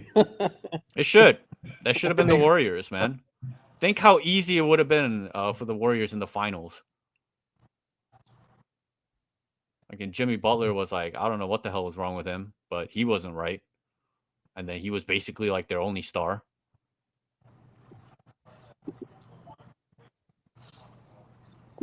That's not the real Hollinger, right? Or is it? Fifth championship, man. Hold up. Championship. Did Hollinger really say that? Yeah, that's the real Hollinger, I think. Yeah. It is. Wow. He eviscerated Wiseman. What did he say? He never liked Wiseman coming out the draft, bro. So I'm not surprised. And this one has had some good moments too, but way too far in between. Yep. That's funny. That is funny. That guy's been hurt about the Warriors for a long time. Hollinger, yeah. Yeah. He last season he had us finishing like 13th or something like that.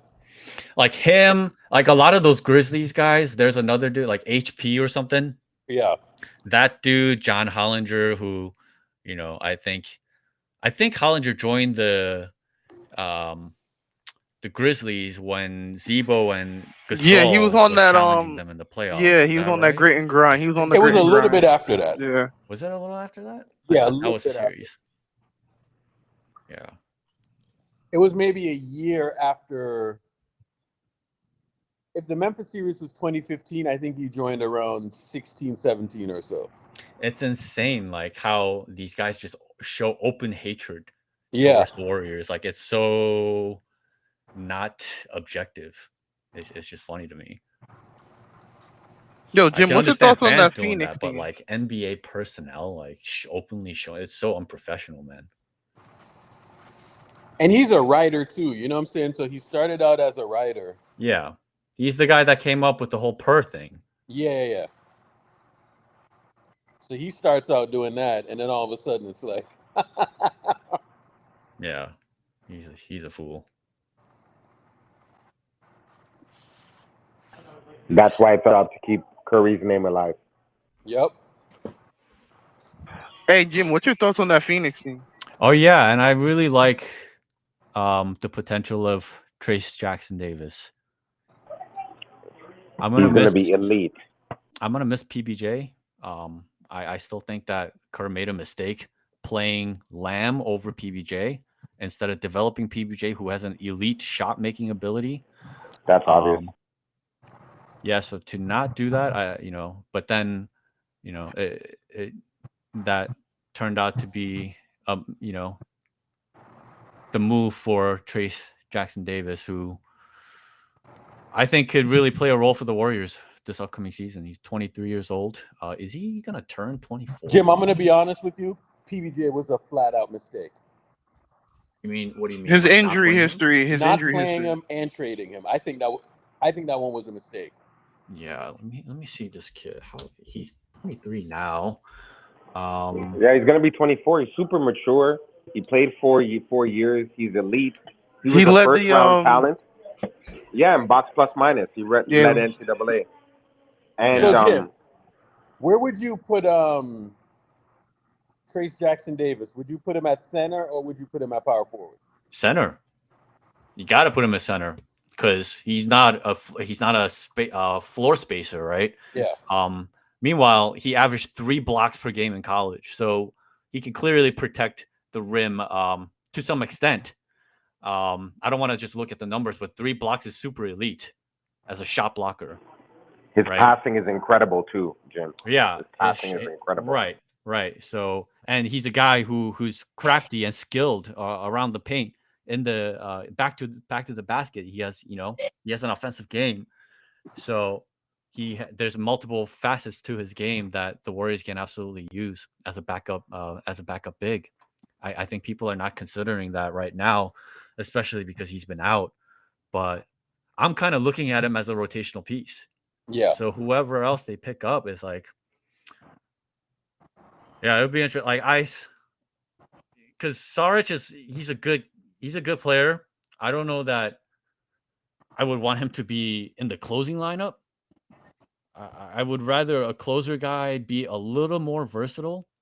So I kind of like TJ Warren a little bit better as a potential closer than Saric. I think Saric and Davis can kind of yo-yo their roles depending on the matchups, playing the center position. But if they can pick up one more forward, Jim, that would really round the roster out well for the Warriors. Jim, what's your ideal like playoff rotation? Like your first 8 or 7 players that you look for a playoff rotation. Like last year, we know we had 3 guards coming off the bench. We've made improvements. So who would you like to see be in that rotation in the clutch? Jim, what's your playoff thoughts on moves? that Phoenix I mean, team? that's a good question, but that's a question that I can't answer right now, just because they haven't finished building the roster. I have to see who else comes on board. But obviously, the starting 5, you got, and then you add CP and GP. That's 7 right there. Saric would be number 8. I mean, that's fucking solid, man. That's solid as fuck. I know you had a problem with like the guards, even like when we won the title. You didn't like that Steph, Paul, and GP2 in the same lineup. Yeah, I did not like that. Okay, this year CP3 is on the team.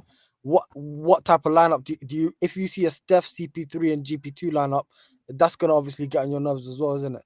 Or you're a bit more fine with that because CP3 might be a bit better than Paul defensively. Yeah, I think so. I think they, from just fundamental defensive standpoint, it's not even close between CP and Jordan Poole. Yeah. Facts. So, Right. but from an ISO standpoint, obviously CP's not the player that he used to be. He's 38. He's on the final legs of his career. But I just feel like GP2 will play such a significant role. And they just have more solid pieces across the board, so they'll have to mix and match and figure out what are the best possible kind of combinations. And they may have to stagger Curry and CP more in order to get those combinations. So, I mean, that's You're obviously on Steve Kerr to yeah, find out. I understand. Yeah, you're right. But We'll just have to Kaminga, watch. Kaminga though, like you're more on board on keeping him because I remember early in the year you're more on the side of trading him. Now you more like open to keep Kaminga more than you was before. No, I think you must have just joined the conversation, because my thoughts Yeah, on I did Kuminga, just join. it's about the same. I still think that he doesn't have enough of a role to play for the Warriors outside of backing up Wiggins, um, or unless like Wiggins gets hurt, and that's I don't think he wants that role. I think he wants a bigger role, and so I don't think he's going to be happy. And if he's not going to be happy and he's not going to get played enough, then you're wasting money and you're wasting talent. Um, and that's not right for the Warriors or Kuminga, which is why I just feel like they have to find a better situation for him and bring back a piece that is like super viable. Somebody who is, if they're going to trade Kuminga, they better bring back a piece that is going to be more viable in the finishing lineup than Saric. Let's put it that way. Yeah, I agree with that, but I just don't think we can get rid of Kaminga. I feel like we should have packaged him with like a pool and gone for something bigger. That's why I think maybe it wouldn't have got us anything that big, but like I don't see us trading Kaminga straight up and getting anything significant, in my opinion, right now. Well, it may not be straight up. They may include other pieces like Moody or something to make, whatever money work for whatever player that they'd be going for, if they're going for that such a player. Are you of the opinion to wait until like the deadline? They have the option to do that. Yes, because honestly, they pick up one more piece and they go with what they got, including Moody and Kuminga, and I think they can go wild. They can dominate. Yeah, I agree It's the with you. same thing that they did 2 years ago. They can absolutely do that again. I'm just saying that Kuminga is not going to be happy, and that's going to be a factor. And we don't want any, headaches or distractions from what the Warriors want to do, which is to That's an aim for it. interesting point. That is an interesting point because the only reason I agree with what you just said there is because I think this is the year Kaminga has to prove that he can get a decent enough contract that's better than like an average rookie extension. I feel like if he performs well this year, he probably can maximize his money. But because of the role he's in on the team, I don't think he can make all play enough to earn above a certain amount of money. Do you get what I'm saying? Yeah, but My you're also taking a major gamble because Kuminga plays a vital position for the Warriors, like we were talking about before, which is power forward. And once Kerr decided that he can't use Kuminga in the playoffs, they were short an entire power forward, and then they went extra small, right? So that's the gamble that they took. That Kuminga was going to be ready. He ended up not being ready, and it fucked the team. You understand? You got it. That was something I'll give you credit for. You actually, not even from negative standpoint, you're just saying that he wasn't going to be ready by the playoffs, and you wanted to see us get someone in the buyout instead of gambling on Kaminga, which I'll Exactly. give You you don't credit for. gamble. You don't gamble on a critical position. For the game of basketball, you don't gamble with that position. If you know what you're gonna get, if you know that Kuminga is gonna be playing his part as a power forward, being able to defend that position, being able to box guys out, being able to always be prepared to grab a rebound. Like, these are the things that the Warriors always have to have at that position. I mean, you have to have that always in general when you play the game of basketball. Uh, as a championship caliber team, of course you have to have that. I So just, yeah, if I you have just no don't. assurance that he's gonna change in that Yeah, regard, then you're taking a gamble once again. And why I, would you continue to take a yeah. gamble?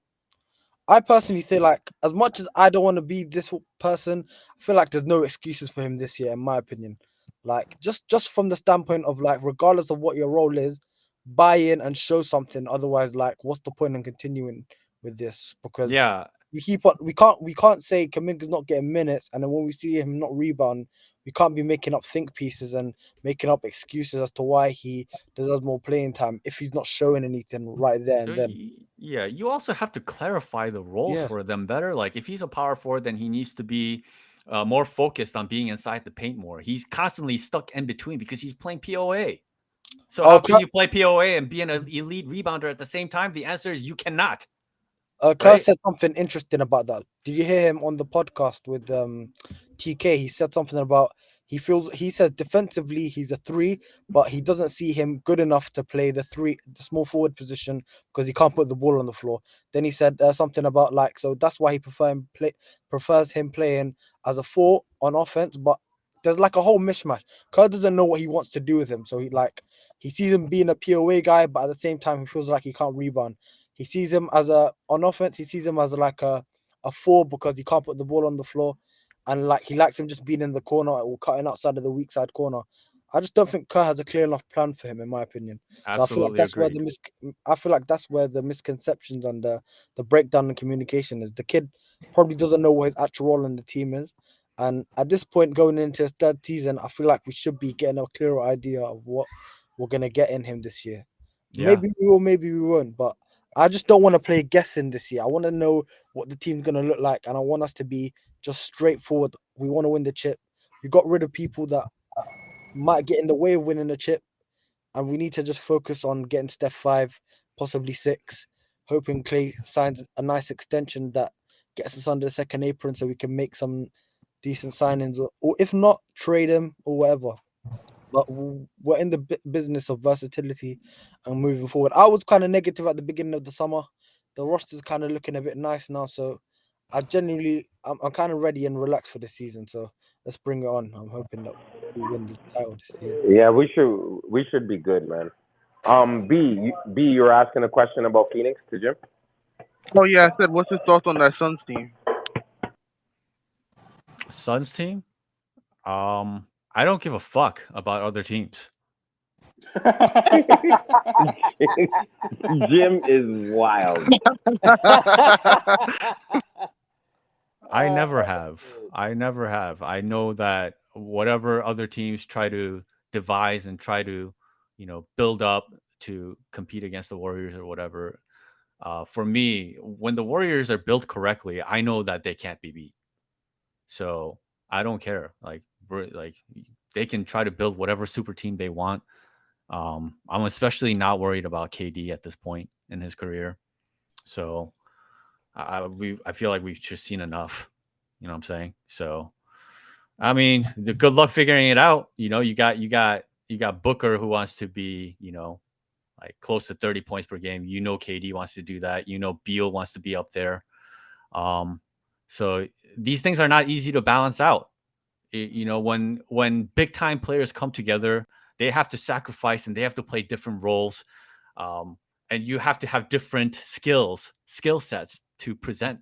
And that's one of the good things about the Celtics when KG, Paul Pierce, Ray Allen got together, because they all offered something unique and they could all sacrifice to make it work one way or another. Right. Everybody had their own roles.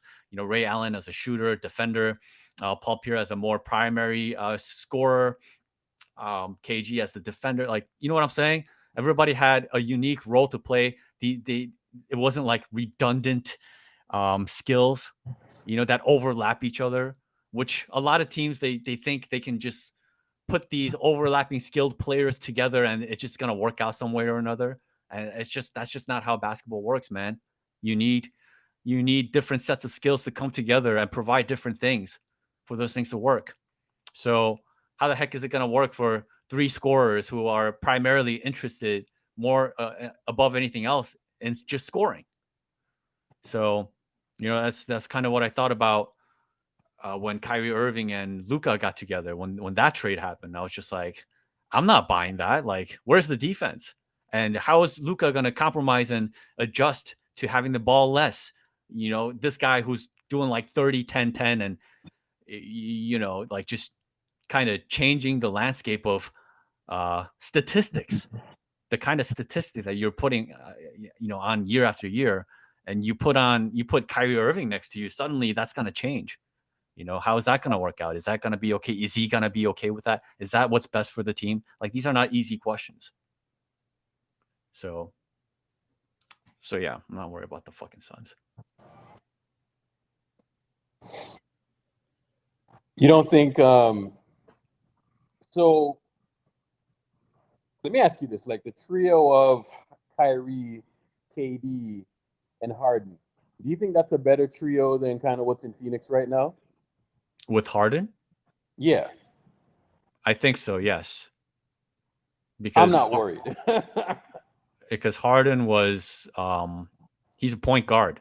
Yeah. You know, he's a guy who can play make, and he was willing to take on the point guard role while letting Kyrie Irving take on the shooting guard role, even though it's kind of flip-flop, right? Harden is the 2 guard and Kyrie is the 1 technically. But, you know, they were able to make these adjustments because different skill sets, like I said. Whereas Beal, he's not a point guard. Booker's not a point guard. They can play make, right? So, I mean, they can all play make to some extent, but they all have to sacrifice. Yeah, So I think that's where they're going to struggle, though, Jim. I think they're Yeah. going to struggle with exactly what you just said. Yeah, And we're not even talking about defense yet. You know what I'm saying? So yeah. So there's going to be a certain point where you're going to have to lock up, and I don't know that those guys are there. You know what I'm saying? Mm-hmm. I mean, I can break down what's going on with the other team. It doesn't mean I'm worried about them. Yeah, I'm not worried about them either. Boy, let me tell you, Jim, they give KD more grace than any player that I've ever seen before. You know what I'm saying? Yeah. He gets more grace than any player that I've ever seen. He by far. stamped forever. Like after winning those MVPs, the finals MVPs, the championships. Yeah. Like, you know, like it's when you don't get it ever is when you'll forever be scrutinized. But KD got his already. So, you know, and like I think it's very clear to people that LeBron is above him. So there's just less of a reason to attack him, I guess. You know, they know who he is. No, people still attack him, but it's like it's almost like he moves from team to team, and it's like I think fans attack him. The media does not attack him. Not really. That's what I'm saying. So like the media, they give him more passes than I've never seen before. You know what I'm saying? Like, yeah. And I can't understand why it happens. Like how do you give him that many passes? And it's Nike shit, bro. Look at what they did with Giannis.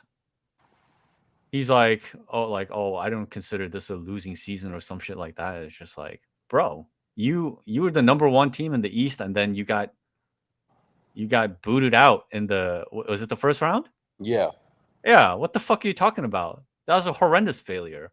Steph Curry, with all the problems the Warriors had, lost in the second round. It's a huge failure. And that Sacramento team was better than that Miami team. I think, like, you know. Why do people have such a problem like acknowledging the truth? You play for the championship. If you're a superstar in the league, if you consider yourself a superstar and you don't win the championship, then it was a failed season. It didn't work out.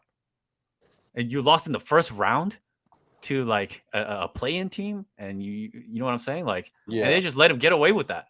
And then next year they'll act like none of it happened, and they're like, oh, Giannis, like the top 3 players in the league, like, you know, KD, top 3 players in the league. Like, you know what I'm saying? This is what they do year after year.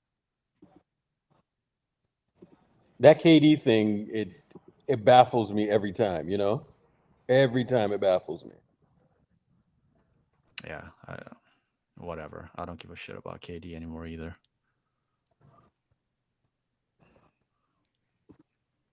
What do you think of Victor Wembanyama, Jim? I have very little thoughts about him so far. I think he's very skinny. I think he needs years to develop his body. He's got the tools to be a special player. He seems like a smart guy. But it seems like he has a lot to work on. So that frame is concerning. Anytime if something happens, like if he suffers an injury or something, who knows how he's able to deal with that. His shot seems a little inconsistent so far, but by all metrics, like he's supposed to be a generational player. So we'll see how he develops. I think it's kind of comical that Popovich got paid $80 million after missing the playoffs for 4 straight years. I think that's pretty funny, but we'll see. Jimmy's going to be like 80 by the time that deal ends. Yeah, I mean, That's insane. yeah. My question is, what has he done since in the last 4 years? Who's taken like a major leap that he's developed and like that franchise they've shown signs of going anywhere? They haven't. That's why they got this pick. You're not Yeah. a They're big going Keldon nowhere Johnson year after fan, year. Jim? You're not a big Keldon Johnson fan, Jim? Who? Darren Vassell. Keldon Or Johnson. Vassell. Or Darren Vassell, yeah. They're Or cool. Devin Vassell, yeah. Devin They're cool. Vassell, They're Devin good players. Vassell. Devin Yeah, Vassell. Vassell. They're Vassell. good players, but I'm just saying, like, what is happening with that team in terms of like, progressive direction, like winning wise? Absolutely nowhere. And this is not a year or two. We're talking about 4 years here. So, you can. I don't understand why he got paid either. Like, we can easily assume that that's they're not actually a going to pretty make good it. question. We're going to easily assume that the Spurs are not going to make it this year, right? So that will be like 5 years of him missing the playoffs. So in the midst of missing 4 straight playoffs, you decide to pay him the most money a coach has ever been paid? Like, okay. All right. Legacies pay, man, I guess. And people were talking about like, oh, this sets the stage for like Steve Kerr and how much money he should be getting paid. Oh my God, man. Jim, if you heard 5 years, $100 million for Steve Kerr, would that like raise your blood pressure? Yeah, I think that would make me sick. He's like, Just guys, having a conniption, it's over. I already told you guys he's getting 100 million, bro. Don't no ifs, ands, buts, or maybes. he's like the greatest con man I've ever seen. Man, he's like the greatest con man. Wait, who is? Like he's a check forger. Steve Kerr, he's talking about, man. He's Steve a Kerr. fucking con man, bro. I saw him try to act like he knew what it took to be a general manager on the NBA level, and it was a fucking joke. He single-handedly sabotaged, destroyed, and ruined what was considered like a dynastic run for the Suns in a single year because he thought he knew something about basketball. And he made all these nonsensical moves that completely derailed the Suns, and the Suns proceeded to miss the playoffs for like the next decade. Yep, A he's decade. right. He's right. He not fucked them up completely and utterly in a single year and then bounced. And then they were like, oh, he was a former GM. Like, what? Jim, You guys don't know what kind of fucking damage that guy did to that franchise. Jim, when he traded away Sean Marion for Shaq, and then he hired Terry Porter, that right there was probably like the stupidest thing I've ever seen being done in a front office. You know what I'm saying? Basketball-wise, front office, probably the stupidest thing I've ever seen. Yo, everybody knew he was fucking up with the Sun situation. Why would you break up that system? You're like, oh, let's slow it. Even though we're running a D'Antoni system, let's completely slow it down with an aging Shaq and get rid of our primary key piece that's been a huge part of our success in Sean Marion. Let's get rid of him and bring in aging Shaq who can't move. And let's put him next to Amari Stoudemire so that they both can't guard. The shit was... The fuck? It was nonsensical. Nonsensical. And that's the shit that he gets applauded for. Like, I'm going to be dead honest with you, bro. Like, when the Warriors were hiring him, I was like, what the fuck are they doing? This guy's a moron. You know what I'm saying? Like, it ultimately worked out, but it's like, that's what I was saying at the time. I was like, this is stupid. because I never forgave him for that Phoenix Sun shit, bro. Like that was just dumb, flat out. I Look at Dr. NBA. Look at the chat. what's he saying? This dude. Talk shit, get hit. No, Charlie, that's not how it works. In Dr. the MV's a fucking clown, dude. the laws of the United States say that if you punch someone, you can be culpable for criminal battery. What Draymond did was wrong, and there's no defending that. Perhaps the And laws are a little bit different in Australia. I knew he would go to lawyer route, bro. bro, and you know what the funny thing is? If you go in the comments, he was like, I have to teach these bums about the legal system. He said that to replying to somebody. This shit was so fucking if I could slap that motherfucker across the face, dog. Dr. NBA is a Right. flexer too, you know what I'm saying? Yeah, Like, that's what I'm saying. He's an flexer. arrogant motherfucker, dog. You see him today with the Nobu flex? Yeah, the Nobu I shit, saw bro. that. Fuck. Get him in here. Get him in here.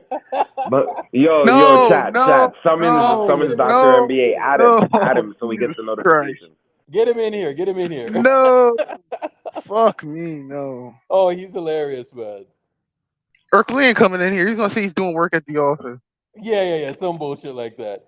Tell him to come in here, though. I got to hear about this Nobu flex. Nobu in Malibu is better than Nobu in It's in Palo Alto. This is what I'm saying. Yo, dude's a fucking clown, This dog. dude, man. Yo, leave Dr. NBA, bro. He gives me jokes, bro. Oh, he's he gives hilarious, me man. jokes. Yo, you know what's I heard rumors about like, oh, Steve Kerr might want to like move over to the Spurs once, like, I don't know, Curry's done or something like this. Yeah. And that is like, that's hilarious to me. Like, I don't understand. Like, well, they just gave Popovich like all the money. Yeah, in the the world. plan for San Antonio is that Pop's gonna do these 5 years. Wait till Wemby gets into his prime. Once Wemby hits his prime, Pop's gonna retire and give it to Becky Hammond. Oh, is that what it is? Most likely, that's why they had her go to Las Vegas to become a head coach and get coaching experience. Okay. But yeah, Kerr's a con man, as far as I've seen throughout the court. I mean, I liked him as a player, and I even liked him in his first year as a coach, just because he was willing to listen to everybody. So He wasn't coaching though, Jim. Alvin Gentry was coaching. Not one timeout did he ever grab a clipboard. It was always Gentry. He didn't even know how to coach yet at that point. He didn't know what to do, how to run a practice, nothing. And that's the thing, Shadow, is that you know that, and like I know that, and there are people who know that, but most people don't know that. They're just like, oh, Steve Kerr is this mastermind who knew all along exactly what to do. No, I'm gonna say probably 2019 he started getting the hang of it. To be honest with you, it's like coaching. Remember, he has no coaching experience. High school, AAU, little league, small ball, college, JUCO at no level. G League, he had no experience. He does have Like, a binder, guys though, like- Shadow. Yeah, he has a binder. I do. To be honest with you, I have the binder at home. Like, Dog, if he coached anybody other than Steph Curry, he would have been out of the league a He long time. said it already. He said it. If he took the Knicks job over the Warriors job, he'd be on TNT again. Yo, if he Yeah. was the coach of KD and he never got his hands on Curry, he would have been fired. You saw what happened to Steve Nash. Steve Nash did not last very long with KD, and they were friends too. Yeah, from this time in Golden State, he was a And he special lasted a consultant. year and a half. Yo, Jim, the Steve Kerr Nash thing is probably one of the funniest things because I think KD brought like he was responsible for Nash, and the minute shit started to go south, he's like, "Well, they came to me and they asked me, and I was like, sure, why not?" You know what I'm saying? Like, that's what this shit turned into. that man Yeah. has gotten 3 coaches fired in 4 years, bro. So Yeah, don't tell me like- nothing. And he's real sensitive about that too. That's why he blocked me He when did? I said that. I said that, and then he blocked me. I don't know what he He was reads or what he first- doesn't read. He followed me for half first- a year, man. At first, he was following you. because he wanted you because you know you were a voice on the timeline, so he wanted to feed you information so you could spew it on the timeline. That's what he does. Nah, nah. Bro, he's a political strategist, bro. No. He Jim is not wanted. for sale, I can tell you that. Like, He recognized that I had a problem with him, and he wanted to know what that problem was. Like he was like, he thought like I was jealous of the fact that like, oh, he got the MVPs over Curry and like this kind of stuff. So Jim, he said the exact same thing to me. He gives me the riot act too. He gives me the riot act all the time. I'm only mad because Steph. This guy told me with a straight face that in 2018 they should have been co-MVPs. I'm like, bro, the man went ballistic for 3 games. You closed the series with 18 points. You're supposed to be one of the greatest scorers ever. I told this to his face. I said, you had 18-point triple-double, bro. Everybody was running away to go get Curry and left you to get the board. And Curry was hot. I commend you for trying to feed Curry the ball because Curry had it going all those games. He had one stinker, and that's what cost him the MVP. But with all due respect, Steph Curry was the leading scorer 3 out of the 4 games. He was the better player 3 out of the 4 games. You guys should not have been co. Like, the first year, I don't really have a problem with it. In my personal opinion, I felt that Curry was the engine and he was getting most of the attention, and I feel that he should have got it. But you got it. You were sensational, brother. Like, it all. Then he says, yeah, if anything, Curry and I should have been co-MVPs. I said, bro, you're losing your mind. You're losing your mizzy. He said that? yeah. He said that to me, bro. He said that to me, bro. We had literally like almost a 2-hour conversation going back and forth, and he was trying to convince me. Like, I think deep inside he knows that Curry is better than him. I think him as one of the best players in the league, it's just hard for him to, acknowledge something like that. So he will never kind of.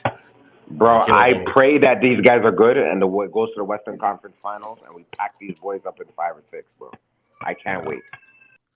Yeah, but I basically said that if Steve Nash started his career with Steph Curry, then he would probably be recognized as an all-time coach.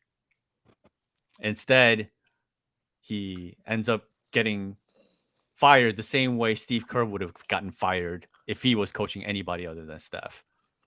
And that was enough for KD to block me. So that kind of goes to show you like how sensitive he gets, when it comes to this like these subjects, these topics.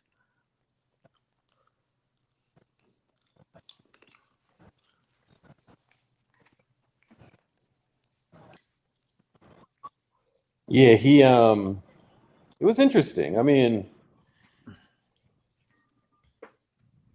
I'm kind of glad that he doesn't follow me anymore because it's kind of like, it is weird when you want to say like things unfiltered, but then it's about that guy and that guy follows you.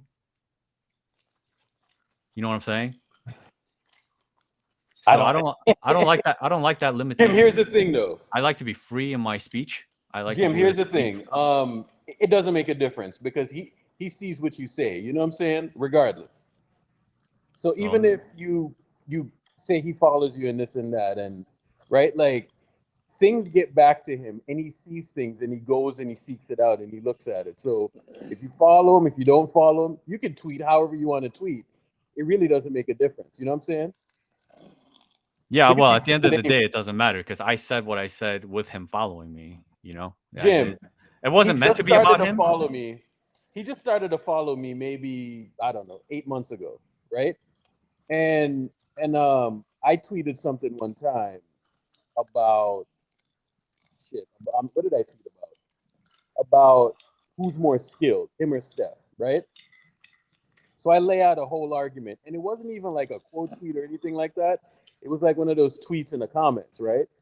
And I get a fucking DM on Instagram and he was laying out his argument about you don't have, which is a solid argument, and he was like, you don't have 7-footers doing what I do, right?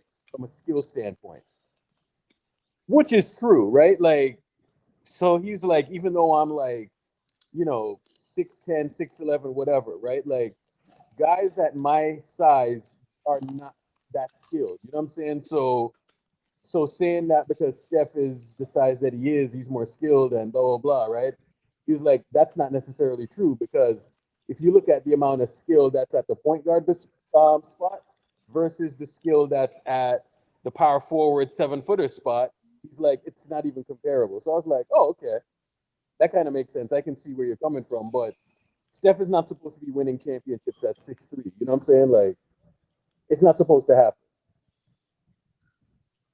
Well, I mean, if you're talking about reasons for why Curry is better than KD, I mean, there's many reasons. But he's not gonna. I don't know. What is he? 35? 30, he's 35, 36, something like this. 35, right? Yeah, he's 35. He's a Yeah. little bit younger than Steph. He is who he is at this point. Like just from a standpoint of, let's say, pick and roll alone, like it's night and day. Like, it's not even close who's a better, pick and roll player between those two guys. In terms of who generates more points, I mean, Curry, like, give him the ball, see what fucking happens. Yep, I agree. The guy was averaging 38 points for 2 straight months, like, just a couple of years ago. So it's not even close. But it is what it is. He looks at the stats, and I think he made, like, when I told him that he had a bad series against the Rockets and the first time they met. Oh, he said about that. Yeah, because Iguodala got hurt, and the Warriors were shortened, and they were short on talent, and that forced KD into a bigger role while Curry was still, just coming off minutes restrictions. Like, he had just come back into that series after missing the first parts of the playoffs, and so with Iguodala missing, KD had to play a bigger role in everything that he did. He had to grab more rebounds, be more of a facilitator, like, play more of a complete game. And he had trouble doing that. I think he averaged less rebounds than Steph did. Yeah. Like, he was just so bad. He was getting boxed out by Eric Gordon, like, everybody. He couldn't stay in the paint. And he wasn't, like, they got him as an insurance policy to Steph. Just like in 2016, right? Steph got hurt. They didn't have an insurance policy. Harrison Barnes wasn't that guy. And then they ended up losing, right? Hell of an insurance policy, though, Yeah, hell of an insurance policy. But when it came time for him to step up as the number one guy, with Curry still coming back from injury, Andre Iguodala being out, like, he choked. He wasn't reliable. They had to go back to Curry, and Curry, got them out of the hump of that series. And KD, like, he didn't even remember that Iguodala got hurt in that series. Like, I had to convince him that actually happened. He was denying it, wasn't he? Yeah, he didn't remember that Iguodala was injured that series. He was like, Iguodala was never hurt in that series. And I was like, yeah, he was. And, he had to be corrected there. But so, like, a lot of the stuff that he says about himself, it seems like a lot of it is off of memory too. And it's harder for, I think, a player to try to remember all the games that they played. You know what I'm saying? Like, it's different for me to look back at an NBA game, especially like a playoff game, versus some game that I played like some number of years ago. You know what I'm saying? Like, it's not the same thing. To try to remember the games that you played versus, like, just sitting down and focusing on a different game where you're not involved, you're just studying it. You understand what I'm saying? Like, it's very different things.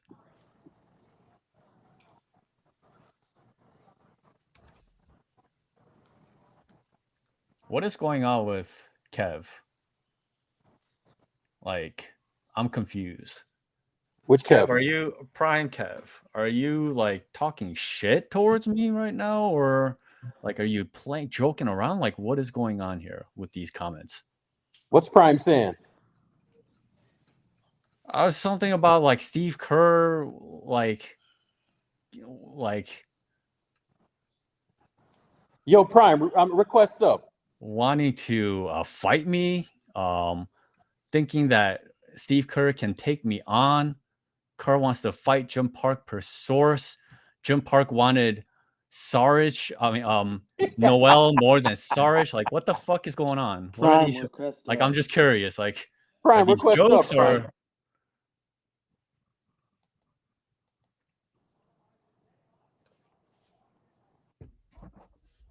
Okay, you're joking. Oh, he's I fucking. just don't know like where, because the jokes are coming in a kind of a disrespectful way. I'm just wondering like where that energy is coming from, because Oh, this is Jim, it's this is Prime. once again like Remember when Prime was going at you the other day, Jim? we're having like a mostly like peaceful conversation. We're having real conversations. Um, Prime Credits, jump in here, boss. Prime. you say I'm hating. What am I? What do you mean hating? Like, what am I hating on? What have I said that that I didn't back up with evidence for why I'm saying it? I'm not like, oh, like I don't like this guy just because, you know what I'm saying? Like, I don't just hate on somebody for no reason at all whatsoever. I think he's fucking around, Jim. I think he's fucking around. Not a serious person.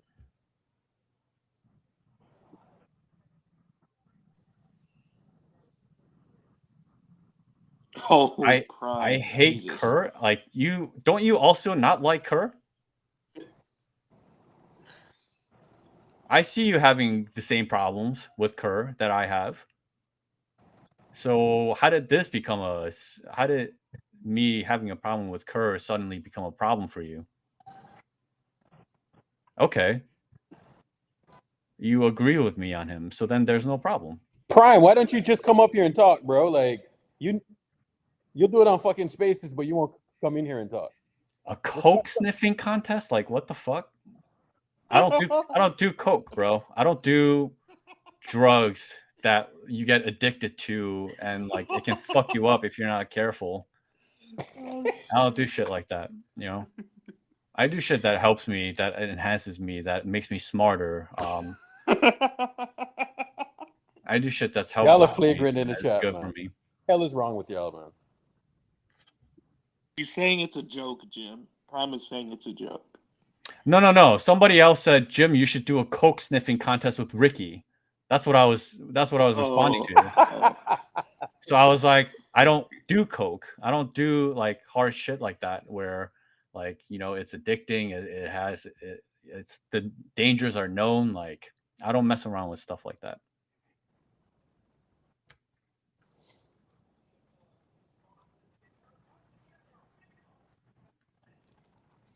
I am in New York, yes. Jim, did you used to live on the West Coast at any point? Somebody said they used to live on the West Coast. No, I never lived on the West Coast. I've only visited California very like 3-4 years ago for the first time ever. Yeah. I've always been a New York guy. You know what I've been curious about, Jim? Like, how did you know that Steph was going to be this good? Because you were on the Steph thing, like damn near right off the bat. You know what I'm saying? So how did you know he was going to be this good? I have a really like simple answer for that question, and Because you had like his rookie card and all of that stuff. Like we've seen the Instagram stuff before, and it baffles my mind that you were so onto this early. You know, like super early, because you and I had this conversation around 2013, 2014. And I remember when you were telling me like, yeah, like I've been on this thing for pretty early. And then I'm seeing tweets from like 2010, 2011. You know what I'm saying? So you were on it like way earlier than pretty much anybody. Yeah. It kind of started with the whole like basketball card collecting thing that Yeah. I ran into that niche of basketball card collecting and the selling on eBay, the values of the cards back in 2009. And that happened to be Steph Curry's rookie year. And so I was looking at like Derrick Rose and LeBron James and these guys that had kind of already blew up in value, right? And like Derrick Rose cards, like some of his more valuable cards at that time were selling for like $10,000, right? And I was like, wow, there's some serious money in the basketball card hobby. You know, there's like autograph cards, there's like serially numbered cards, there's like jersey cards, there's all kinds of variations. And 2009 is actually when, I don't know if you know much about cards, Oracle, but you know, like Topps, Upper Deck, stuff like that. Yeah. So a company called Panini America had just bought the rights to like NBA stuff, like the license for it. So like Upper Deck, Topps, all these other companies, they lost their rights. And so it was a very unique year for like card collecting hobby and stuff like that. A lot of new stuff was coming out. And I was looking for something. I was like, wow, there's money here. I would like to try to invest in some players and see how this goes. So I was buying up a whole bunch of, I was buying some Kobe cards. I was buying some Chris Paul cards. I was looking into some of the rookies like Tyreek Evans, Darren Collison. Like there was a lot of unique talents in the league at the time, but I was looking for like, I wanted to focus on a single guy, and I didn't really have a guy like that at the time. But Curry was like, he didn't even get an opportunity at first. When he did get an opportunity, he was super efficient. So I was like, oh, this is interesting. Like he's pretty good player. But then, what's his name? Don Nelson gave Curry the reins. Like he gave him the ball, and he was like, I want you to be our main guy, right? And once he did that, man, like if you just look at his splits, let's see, like his rookie year splits. Just take a look at that real quick. If you look at his rookie splits, his rookie right. splits, Jim, are better than LeBron and KD. Yeah, so let's look at this. November, he didn't play a whole lot. He averaged like 10 points. And then December, he averaged like 13 points, 4 rebounds, 4 assists, 2 steals, 44%. So that was December. And then from January on, like he just came on the scene like okay, so January he was 48% from the field, 2.4 threes on 49%, which is insane, right? 4.4 rebounds, 5 assists, 2 steals, 19 points. This is what he was doing in January. Okay, and now fast forward a little bit.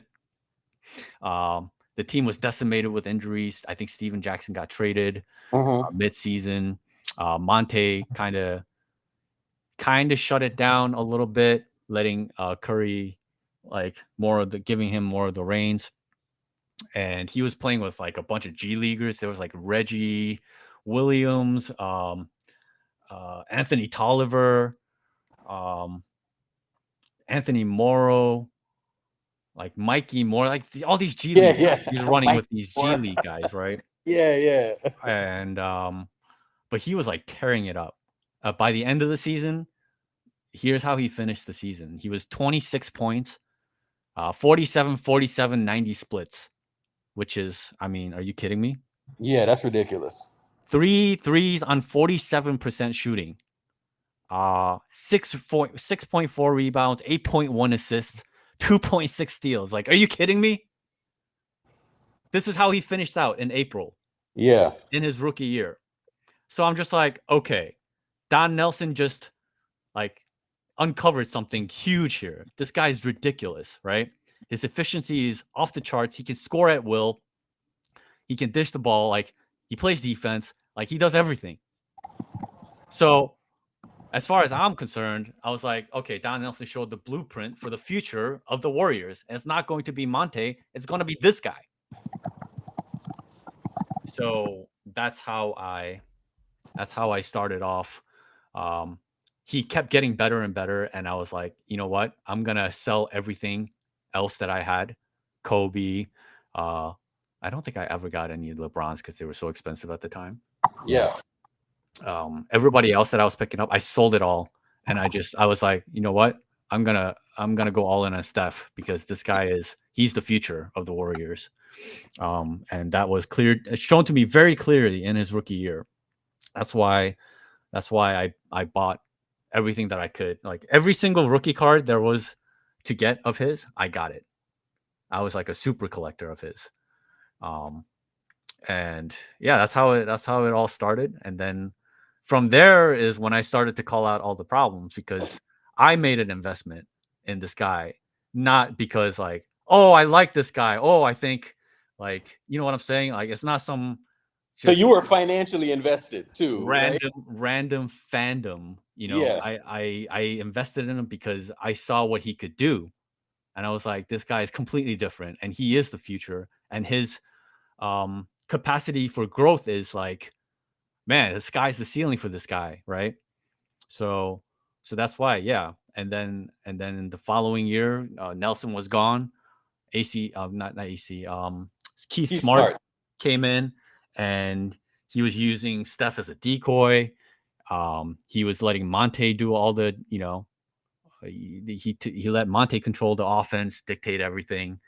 And I was just like, what is this guy doing? Like, this isn't the path. So I used to have conversations with Ethan Sherwood-Strauss, because he was like the only other guy back then that was a part of the media who was also on the side of like, they need to move off of Monte and build around Steph, because obviously the two starting point guard lineup is not going to work. Number one, they're going to be too small defensively. They're going to be weak, and that's just not going to work. Monte knew that from the get-go. He said it. People might not have liked it, but it was the truth. So some of us saw that, so we were pining for the Warriors to trade Monte, move forward, and start anew. And yeah, from there, I just kind of, because I knew that he was the future, I could see how they needed to build around him for them to see success. So the next problem was David Lee. David Lee, he's not a serious player. He's a fun player. He's a stats player. He's a guy who can put up stats in the regular season and all these things. But from a competitive standpoint, trying to win a championship, trying to contend and all these things, I mean, David Lee is not a serious player. He can't defend. So, and offensively, there were a number of issues with him paired with Steph, where they were prioritizing the pick and roll with David Lee as the finisher more than emphasizing what Steph gets to do, in the pick and roll. And that was a major problem. So I was fighting for David Lee to be traded for many, many, many years. And a lot of the fan base like really disliked me for saying those things, because they loved him. They loved the 2010, the classic 2010 power forward numbers. If you're a 2010 guy, then you're like a all-star caliber player, right? But you can't analyze the game with stats like that. You have to see what a player can and cannot do. And so from there, I was just calling, like, I was on Twitter the whole time talking about who Steph Curry is, what his trajectory is. Around by 2012 or 13, I was like, this guy he's the best shooter ever. And that's going to be super evident as the years go by. And people used to kind of argue against me. They're like, oh, it's too early. Like, how can you say he's the best shooter? Like, he's only in his third year. He's only in his fourth year. Like, you can't say these things, da-da-da. But it's just, I know what I'm watching, and I don't need that player to pick up a bunch of accolades to prove, for me to feel proven that that's who this guy is. Like, if he's showing it from an ability standpoint, then that's who he is. And it's just a matter of correctly building around that, and giving him an opportunity to accomplish those feats. by building correctly around him. That's not possible if you don't build correctly around him. You know what I'm saying? So I've been analyzing and focusing on what the Warriors need in order to contend, to actually contend for championships for like a decade at least. That's why I'm so familiar with which pieces are viable and which pieces are not. I can see it very quickly whether this guy can stop guys in the playoffs or be an impact come playoff time. Yo, Jim, Yeah. how many of those cards did you buy, and how many of them do you have left, or did you sell all of them? No, I held on to a majority of them over the years. I had moved some of them. By maybe year 5 or 6, I moved a few, just because his cards had like 10x or so by then, and I wanted to see some profit. I spent money that I didn't have at the time to buy those cards. Like I was using my credit card, and I was like in debt because I bought like $15,000 worth of Steph Curry cards. Oh my god! And my dad, like he saw me just constantly going back and forth to the post office because these things gotta be delivered back and forth, right? I'm getting all these packages constantly. I have like 200 something Curry cards like coming in throughout the course of his rookie year, and my dad's like, "What is all this shit? Like, what are you doing?" And I never told him, and by the time I did tell him, and I did tell him, like, I was like, it went up like 10 times. He was like, "Oh my god, sell them all right now," like all this, right? So I did end up selling some. There was one card that I sold for like $1,000, but I had bought him for like $200, right? Yeah. And it's, again, I don't know. Are you familiar with basketball cards? Yeah. Yeah. So it's this Topps. It was a Topps rookie card. It was like a gold chrome, like out of 50. It was a super rare card that like Topps stopped producing those cards because they didn't have the license to produce them anymore. Yeah. So that was like the last year that like they produced rookie cards, and Curry, that was his rookie year, right? So that card I bought for like $200. I sold it for $1,000, and during the height of the card craze during the pandemic, that card sold for like 150,000. Oh my god! So suffice to say, I sold it a little too early, but ultimately it was a profit for me at the time. Yeah. So I don't have any regrets. There are some other stories like that where I moved some cards too early, but I held the majority of my collection, and yeah, I still got them to this day. So that is wild. That's a what. I saw the Instagram stuff, but I didn't know like the extent of it. Like, I didn't know that you were like in credit card debt and all of that stuff. That is super interesting. Yeah. So I had this kind of utter belief that there's nowhere for him to go but up.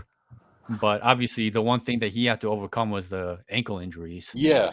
So by his third year, so I said I bought about $15,000 worth of cards, right? So by his third year, when he missed a chunk of that year because of his ankle, his value, it probably went $15,000 worth of cards, probably went for like $5,000 worth of cards. I was down bad. I lost 2/3 of my investment. Yeah.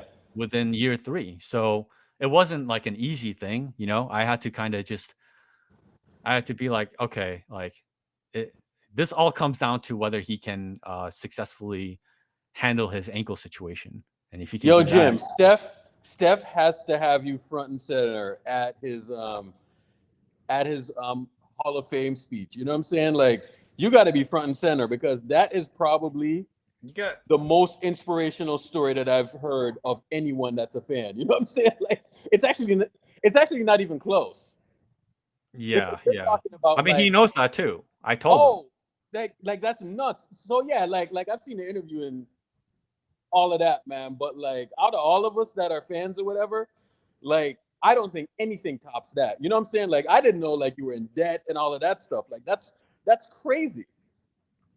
Yeah. Talk So about like bro, like this is why I love risk takers, because that is like taking a risk of all risk. You know what I'm saying? Because for me, for like a credit card, right? Like I use nothing but a credit card. But I will never carry a balance month to month. You know what I'm saying? Like if I carry a balance and if I'm paying finance charges, it drives me fucking insane, right? So I never pay finance charges. If I'm paying a finance charge, I'm paying it off immediately and I'm calling the card company and I'm just having them wipe it, right? So when you say that, I was like, oh my God, like I couldn't imagine that. You know what I'm saying? Like well, that's it's not like, I mean, I was working, I was making money. I was no. I I'm was not saying running a that. business, so I'm saying like the whole credit card thing of it, like that makes me yeah. queasy. Oh yeah. I maxed that card. That didn't, like, I felt uncomfortable with that for sure. Oh my God. And you sound like you're a super responsible financial dude like that. You know what I'm saying? So it's like that would make me like not sleep at night. You know what I'm saying? Like, Oh yeah, no. At the time, I was like, I knew that this was going to be a long-term investment. I was yeah, willing to do it with this guy. I believed in him. I believed in his skills. I believed in the unique way that he played the game, yeah, and I believe that the Warriors would have an amazing future, just building around him, right? And at the same time, I had been paying attention to the NBA for since like '96 ish. I'd been playing fantasy basketball for 20 plus years. And when you do that, people think it's funny, but to like bring that up, right? But when you're playing fantasy basketball, you're paying attention to like essentially all aspects of what's going on around the league. You're paying attention to the different talents, what players can do, what players cannot do, what positions they can play. Like all these things matter for fantasy basketball, right? So I was just picking up a lot of, just basic knowledge that you need to understand. And then I started watching more games. And you pick up, kind of when you're watching things over and over and over again, you spend untold number of hours doing that. And then I've been playing basketball since like 96 ish, maybe. So yeah, like Michael Jordan got me into playing basketball and I just yeah. fell in love with it. And I love to play more than watch any game ever. That's until Steph Curry came into the picture. I would never miss playing basketball for myself to watch an NBA game, even if it's a playoff game. Like I love playing more than watching. And I think that's the case with a lot of people. A lot of people that love to play, they love to play more than they love to watch, right? Um, so you factor in all these things, all the like various experiences that I've had. And I truly love, like, basketball is my life, man. Like I haven't been able to play for the last couple of years because I have all these conditions um, that I've had to deal with. It's basketball can be very cruel to the body. I have like a knee thing that I've gotten stem cells. I went to Mexico to get stem cell shots to because I have like a Brandon Roy kind of thing. Yeah. It's like a degenerative cartilage situation, and that's just, there's nothing you can do. You can't like just fix that with surgery. All right. Otherwise, Brandon Roy would have kept playing, right? Did the stem cell stuff help, Jim? I got it like a couple of months ago. Yeah. I don't know if you remember. I went to Mexico That's City why you're a couple months back. Oh, okay, that makes sense. Yeah, so I You're in got Mexico that. City, And right? yeah, Okay.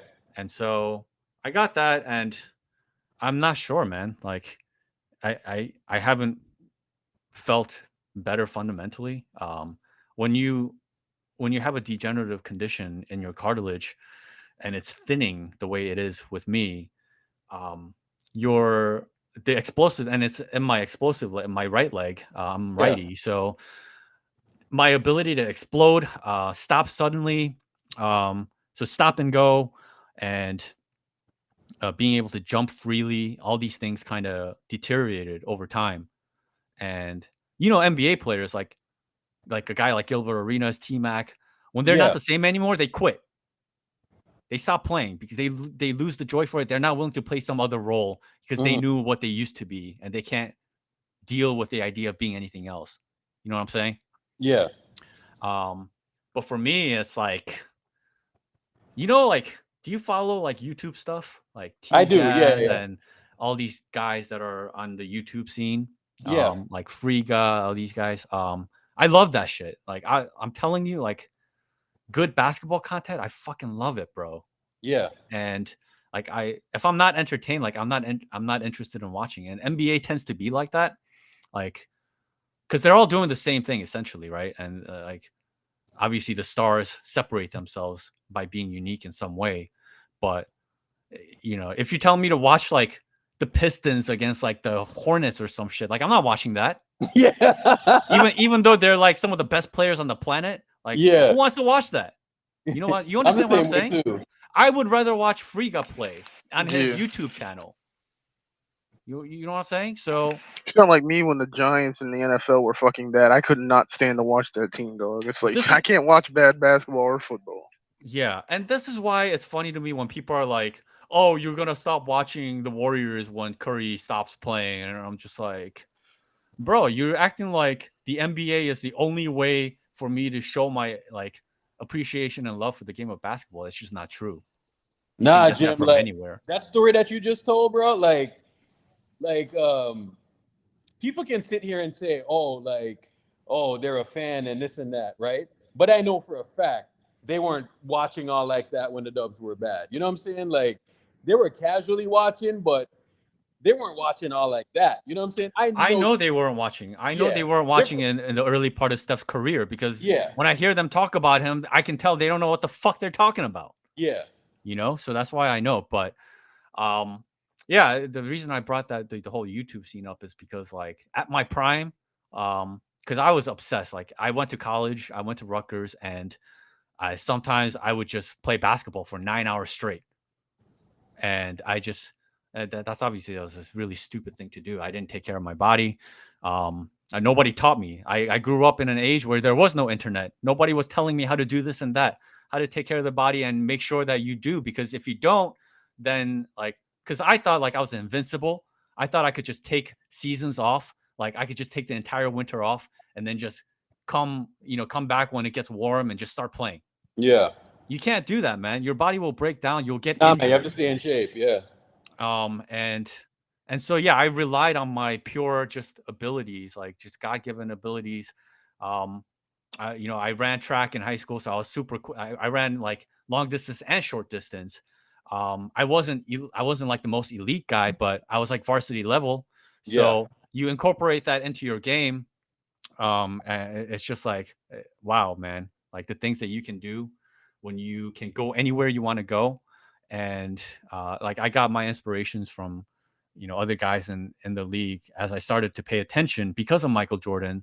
I saw a guy like Jason Terry saying, like, I saw a segment of him talking about how he dribbled the ball everywhere he went. And that's how he got so, like, his handles got so tight. Yeah. So like I was following advice like that. Like I dribbled the ball everywhere I went. I listened to Ron Artest talking about like he can't stand the idea of somebody scoring on him, and he just takes like great pride in that. And I got notes like that from guys, and I loved all aspects of the game, and I hated for anybody to score on me. And I had really good timing in terms of like being able to time when somebody's going to shoot the ball, so I could block guys that were like a foot taller than me. Yeah. Just because I had that timing down. And so in my prime, in my absolute peak, I would compare myself to somebody like T-Jazz. Like T-Jazz is a really good high school player. Like, a guy like that, you go out into the streets and you play like these pickup games. Like these guys can't guard you. You're going to own them. Like you're going to be completely different to them. You know what I'm saying? And that's kind of who I was. Yeah. I was always like kind of like the main scorer kind of guy. My scoring, I could score from anywhere and everywhere. I could score like from 30 feet with complete ease. So I just had that kind of confidence in my game. And then my knee went and my ankles kept getting injured because people were putting their foot under me. This is why I'm really sensitive when players get really like insensitive about like where they put their feet as they're playing defense. You know, I'm always putting my foot away whenever somebody jumps because Yeah, that's it's just like a PTSD type of thing, huh? yeah. That's just an unwritten rule. You don't want somebody to get hurt. And I've gotten hurt so many times because some motherfucker put their foot under me while Yeah, I'm bro. landing. And that made me not want to jump anymore. But then, you know, I hurt my knee. And then from there, it's just, I couldn't move anymore, man. I realized that like my ability to shoot and all these things, it all went away when my knee went. Like I thought I could shoot with the best of them. I couldn't shoot at all. Like my Yeah. fundamentals, my form, my mechanics were all fucked up.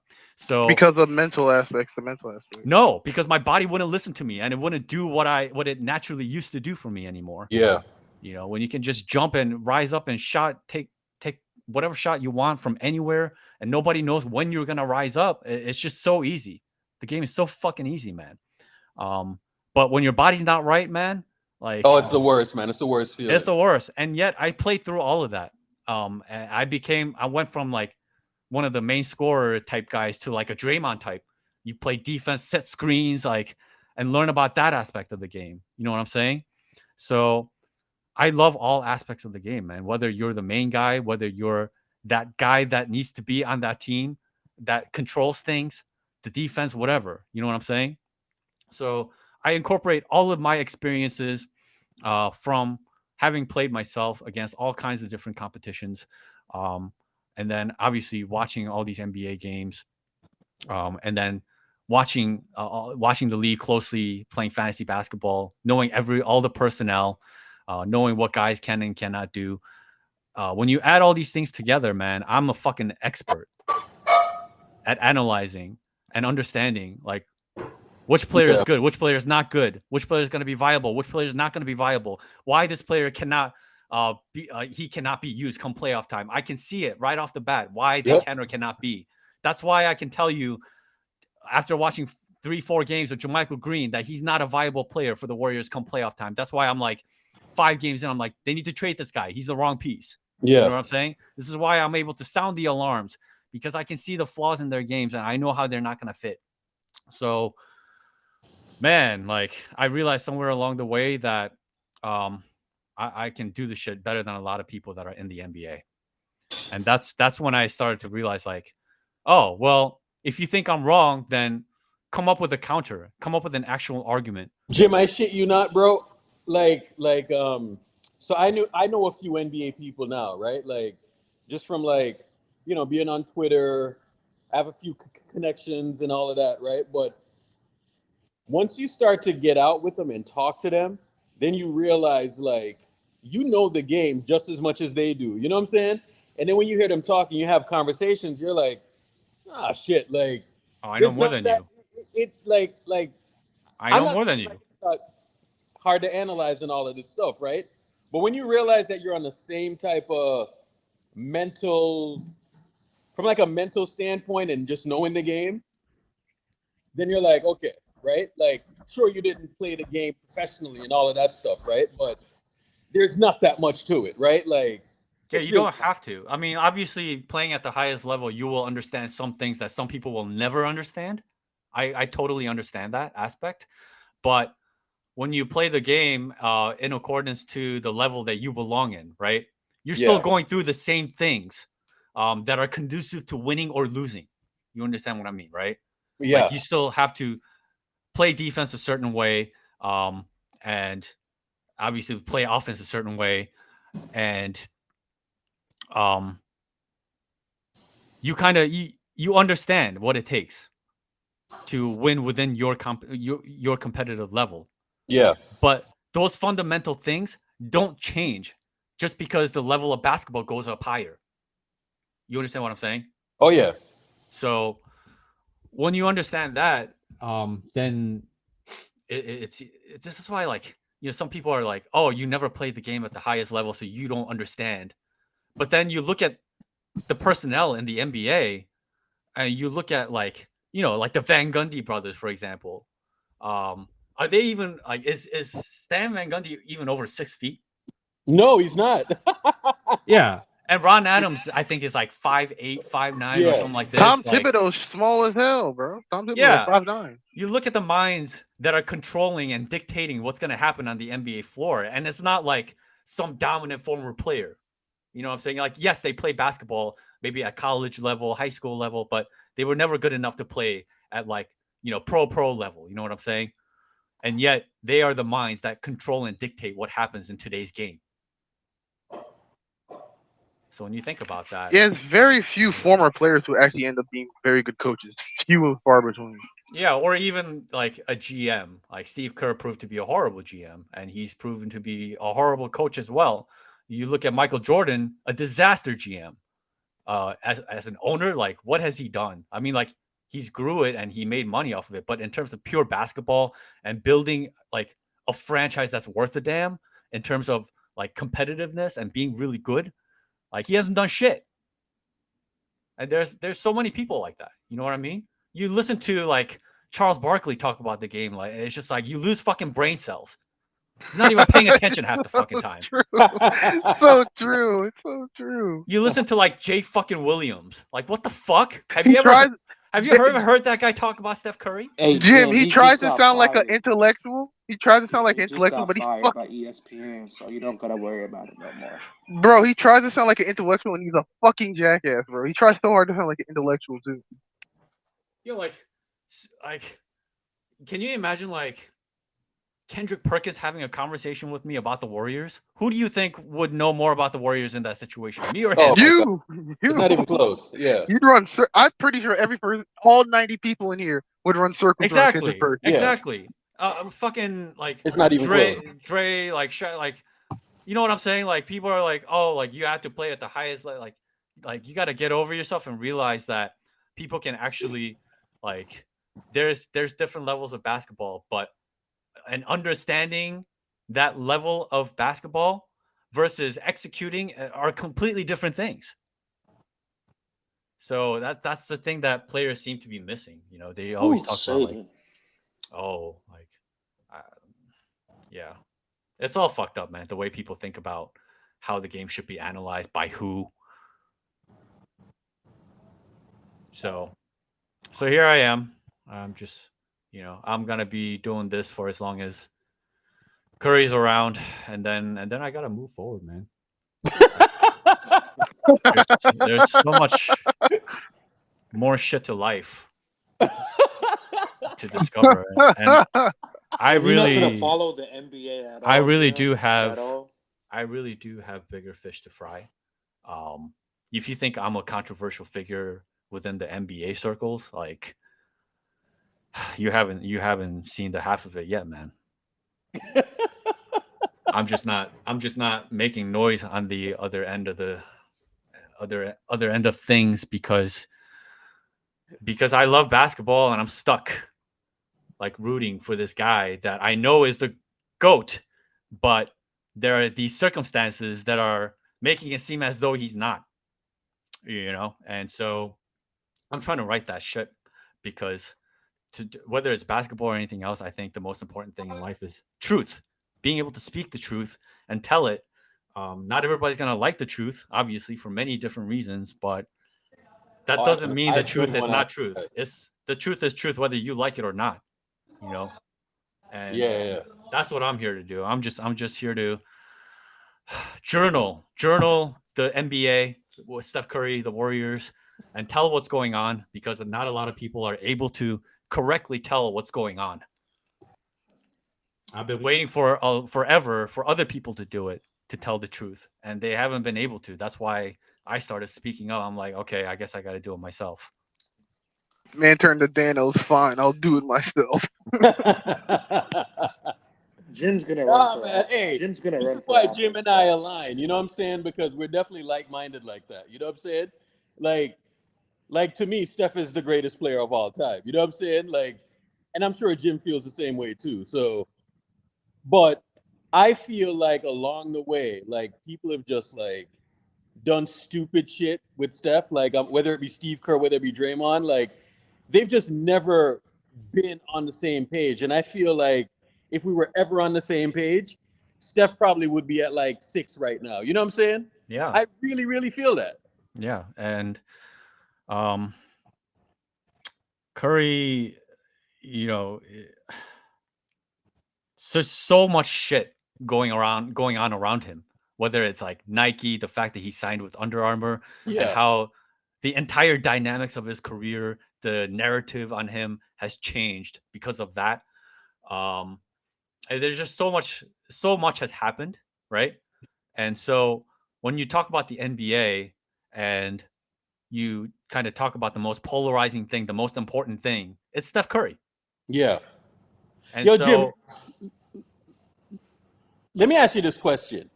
Do you think it was better that he went to Under Armour, or would you think it would have been a better move if he had stayed at Nike? So for his career, it would have 100% been better to go with Nike. Yeah. 1,000%. Because Nike, they obviously they deeply care about staying number one, the number one shoe company. Yeah. And obviously being the number one shoe company, you have to have the best player, right? You can't be Nike and not have the best player, because then another company will represent that best player. And Nike's all about being the best. And so you don't think it was better off for Steph, like especially since we've seen how like the whole Curry brand thing worked out and all of that, like you don't think it was better for him to kind of branch away from Nike, and now that you see that 4 bro, championships, now he has his own brand and all of that stuff, like look at all the narrative. Okay, so I'm gonna put it Yeah. this way. And I think this is maybe a really simple way to put it. yeah. If Steph Curry was with Nike, I think he gets the Finals MVP trophy with ease. And people are not talking about him the way they did in that finals, acting like he had a horrific or terrible finals, to the point that a guy who averaged 10 points less than him somehow deserved Finals MVP more than him. Never in the history of the NBA has that happened. But, that's what the narrative was. Guys like Zach Lowe, guys like Jeff Van Gundy, they're talking about like, oh, LeBron should be Finals MVP. Like, I don't think that should happen if Curry was with Nike. These narratives, I think, would be completely different. I think you're talking about a multi-billion-dollar industry here, and to think that there's no side money kind of involved, when it comes to people who have a voice and can influence how people think, right? I mean, that's what this world is. That's what television is all about. You have these billion-dollar corporations paying people to say what they want them to say, whether it's true or not. That's what the news is. That's whatever, CNN, Fox News, like MSNBC, all of it. It's all just narratives that these bigger corporations want the narrative to be going around, whether it's true or not. There's no reason to assume that the NBA is any different. This is why we're constantly fighting against nonsensical bullshit narratives of the NBA, because they're constantly saying complete and utter nonsense and bullshit.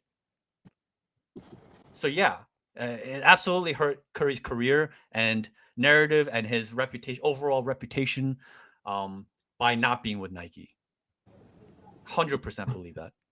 Yeah. Yeah, the Finals MVP stuff, like when you look at that though, it's like, what are we actually doing? Like, that was probably one of the biggest travesties that we've ever seen. You know what I'm saying? Like when you look back at it in retrospect, dude scores 26 points a game, has like 6 or 7 assists, leads the team in assists and points, creates every damn shot, and then he doesn't win the Finals MVP. Like, how does that happen? Like, it was just weird at the time, He had to, basically, they acted like he had to be absolutely perfect. Yeah, bro. Like, and no player ever. And that was his first finals, by the way. Bro, like, but then you'll see like a player like Kobe Bryant, right? Who shot terrible in a few finals. And then it's like, oh, he's a Finals MVP. And I'm like, oh, okay. But he's with Nike, so I guess it's cool. Yeah, so I get what you're saying. Yeah, so I think just the narratives would have completely been different. I think people would have been like so much more receptive to Curry being that guy if he was with Nike. And because he was not with Nike, because he was with Under Armour, they don't want to paint him as like the best of anything. And that's why they paint him as like a shooter, put him in this category of like Reggie Miller, Ray Allen, and just put him in that category as if that's like some category that he like that's where he belongs. You know what I'm saying? So guys like Stephen A. Smith like have been labeling him that like forever. I just think that these things would have been different had he been with Nike. You're probably I really right. think that. Yeah. You're probably right with that one. Yeah. People always wondering about like, oh, how come KD gets off so easily? Oh, how come Giannis gets off so easily? If these things happen to Curry, they would crucify him and all these things, right? Yeah. I mean, again, all of that is about narrative. We always talk about how can they say like Steph Curry is not like, one of the top players in the league. They always kind of exclude him from that list as if he's not like one of those guys, right? Even Steve Kerr did that, talking about like, oh, he's not at the caliber of player that Kawhi Leonard is or KD is. He like how? Yeah, this is why I try to not talk about Steve Kerr because. Jim, are you seeing the touch with Wemby right now? These free throws are way off, man. Yeah, I'm not gonna judge him based on what's going on here. I remember LeBron was also pretty bad. Yeah. In the summer leagues and preseason, like he was pretty bad. And people are like, "Oh man, what is this?" And then first game comes against the Kings, and he's like, and he's explosive. Yeah. Yeah. So I think this is a kid that you can absolutely be patient with, but he does seem like like I said, before this game started, that it seems like there's a lot of work ahead of him.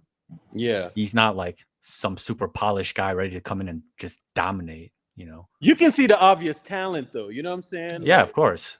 Like the pure talent of it is kind of it's kind of eye-popping, to be honest with you. Yeah, but I mean, so far he hasn't like his shot looks just is that shot like is it actually KD like or what's the deal? I don't know. I don't think he has the type of touch that KD does. I mean, he has pretty good touch for like a 7'3" guy, but it's like. And does he have a back to the basket game? Like nah, the back to the basket stuff. I've seen him just get pushed off of the spot. Yeah. So guys like him and Chet Holmgren, like they need to put on size for sure. Yeah. Like this is not a recipe for. I mean, like we'll see. Oh my god. I mean, we've seen Bol, who's like what 7'2", super skilled. Like he can like score at will, but it looks like he's an unserious defender, which is why it seems like he can't stick. So just being able to shoot as a tall guy, like that's not good enough, man. You need to be able to play basketball. Yeah, so like on this last play, like he should be boxing out, and that was a bad box out, and the guy gets to the ball. You know what I'm saying? Like it's little stuff like that. I'm kind of watching with him, and I'm like, he has a lot of work to do fundamental wise. Yeah, I mean, he's certainly with a good program. They do develop players really well. You got to give them that. Yeah. So unlike the Warriors. Yeah. At least the Spurs, like one thing you can say about them, even though they haven't made the playoffs, is that they do develop their players, and the players do become like pretty good for where they were drafted in general. So, I think they do have some things that they do that the Warriors are not so good at.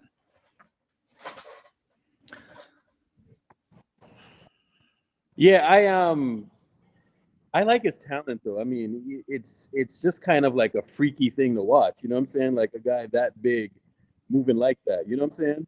I think it's unnatural. Like he's a little too tall. Like yeah, bro. Like, and he's not sturdy. Like he says he's sturdy, but he's a twig. Like with Yao, it worked because he was so sturdy. strong. Yeah. You know what I'm saying? Like his legs were the guy's like 350. Like he was 350 pounds. He weighed more than Shaq. Jim, do you have the same worries of with Chet as you do with Wemby? Say what? Do you have the same worries with Chet Holmgren as you do with Wemby? I mean, Chet looks pretty good, but yeah, they're both like way too skinny. They need to put on some weight. They need to become sturdy. And yeah, as long as like if they're not twigs, I think they'll be okay. But I don't know how. And I think before Steph, I was looking for that somebody to root for, because I was an MJ fan, and then once MJ retired, I retired. I stopped following it, and then Chris Webber came along, and then that team was just so incredible. In the early 2000s with Mike Bibby, Peja, Doug Christie, Divac, like Bobby Jackson, like that team was just so much fun to watch. They brought me back as a teenager to the NBA. But then Chris Webber got hurt. Obviously, the whole series with the Lakers, everybody knows like that series was rigged. And then Chris Webber got hurt. So I was looking for, somebody to root for. And I found various players over time, but it was never like an MJ type, where I'm just like, wow, I'm just Right. completely blown away. Yeah. I mean, there are guys that I was really impressed with over the years. I loved Gilbert Arenas when he was with the Warriors, actually. Yeah. And then when he went to the Wizards, obviously he blew up. Let's see if Poole can become something like that, going from the Warriors to the Wizards. It's actually the exact same story in that sense. See if Poole can really become like one of those top guys in the league that Gilbert Arenas ended up becoming. So I liked Arenas for a while there, but he also ended up having a knee injury, and he was never the same after that. Mhm. So all the guys that I really liked after MJ, like they all had these knee issues, man. Weber had the Yeah. knee issue, Arenas had the knee issue, and then I liked Brandon Roy. I liked Brandon Roy a lot, so Yeah, he I was I really was good. I was Yeah. following the Blazers for a couple of years there, and Brandon Roy ultimately ended up having a knee problem too. So Yeah, he yeah, had the man. he had the cartilage problem too, right? Well, that was the problem. Yeah. He's like he doesn't have any cartilage, so Yeah. yeah. Yeah, I From remember. Yeah, I remember he left Portland and then he tried to play for like Minnesota, but then it just stopped. He had to retire. yeah, So he had to retire. Yeah, from there, and then it was Curry, and then Curry started to have the ankle issues. So I was like, oh no, every player that I ever really like rooted for, I really liked, I ended up having some kind of injury that plagued them. But Curry is the one guy that overcame that and became another version of MJ. Really, You know the crazy part about those injuries, Jim? Like, I know we can like go back and say like, yeah, I wish the injuries didn't happen and all of that stuff, and it took away 2 years and all of that.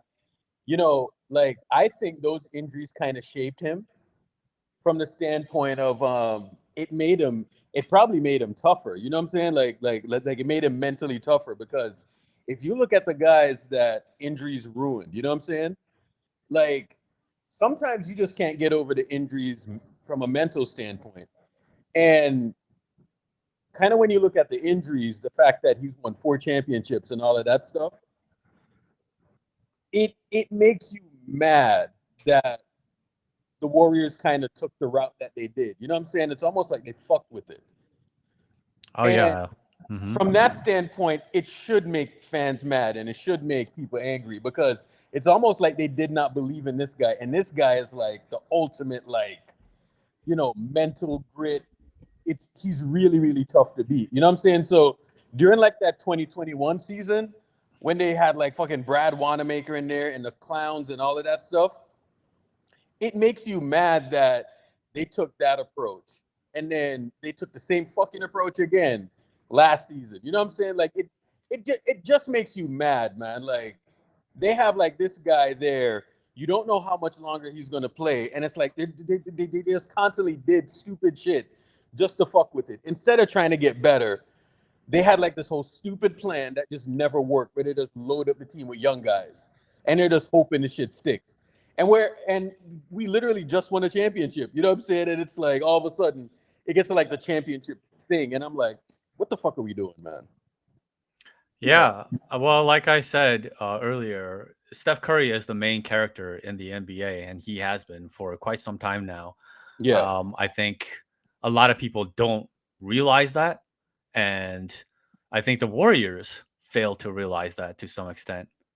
Based on what you just said, the way they build, like, who do you think it is that you have on your roster right now that you think it's okay to keep guys like Wiseman and like all these kids, and thinking that you're gonna somehow be really good with like lottery level players, like players that are good enough to get you to another lottery, basically.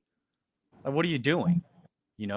So I mean, It was a stupid logic all the way around. You know what I'm saying? And it's like, I think because he's such a nice guy, like they take advantage of that. You know what I'm saying? And he doesn't like make a lot of noise. And absolutely. they took advantage of that, man. Like I'll probably be the first one to tell you that.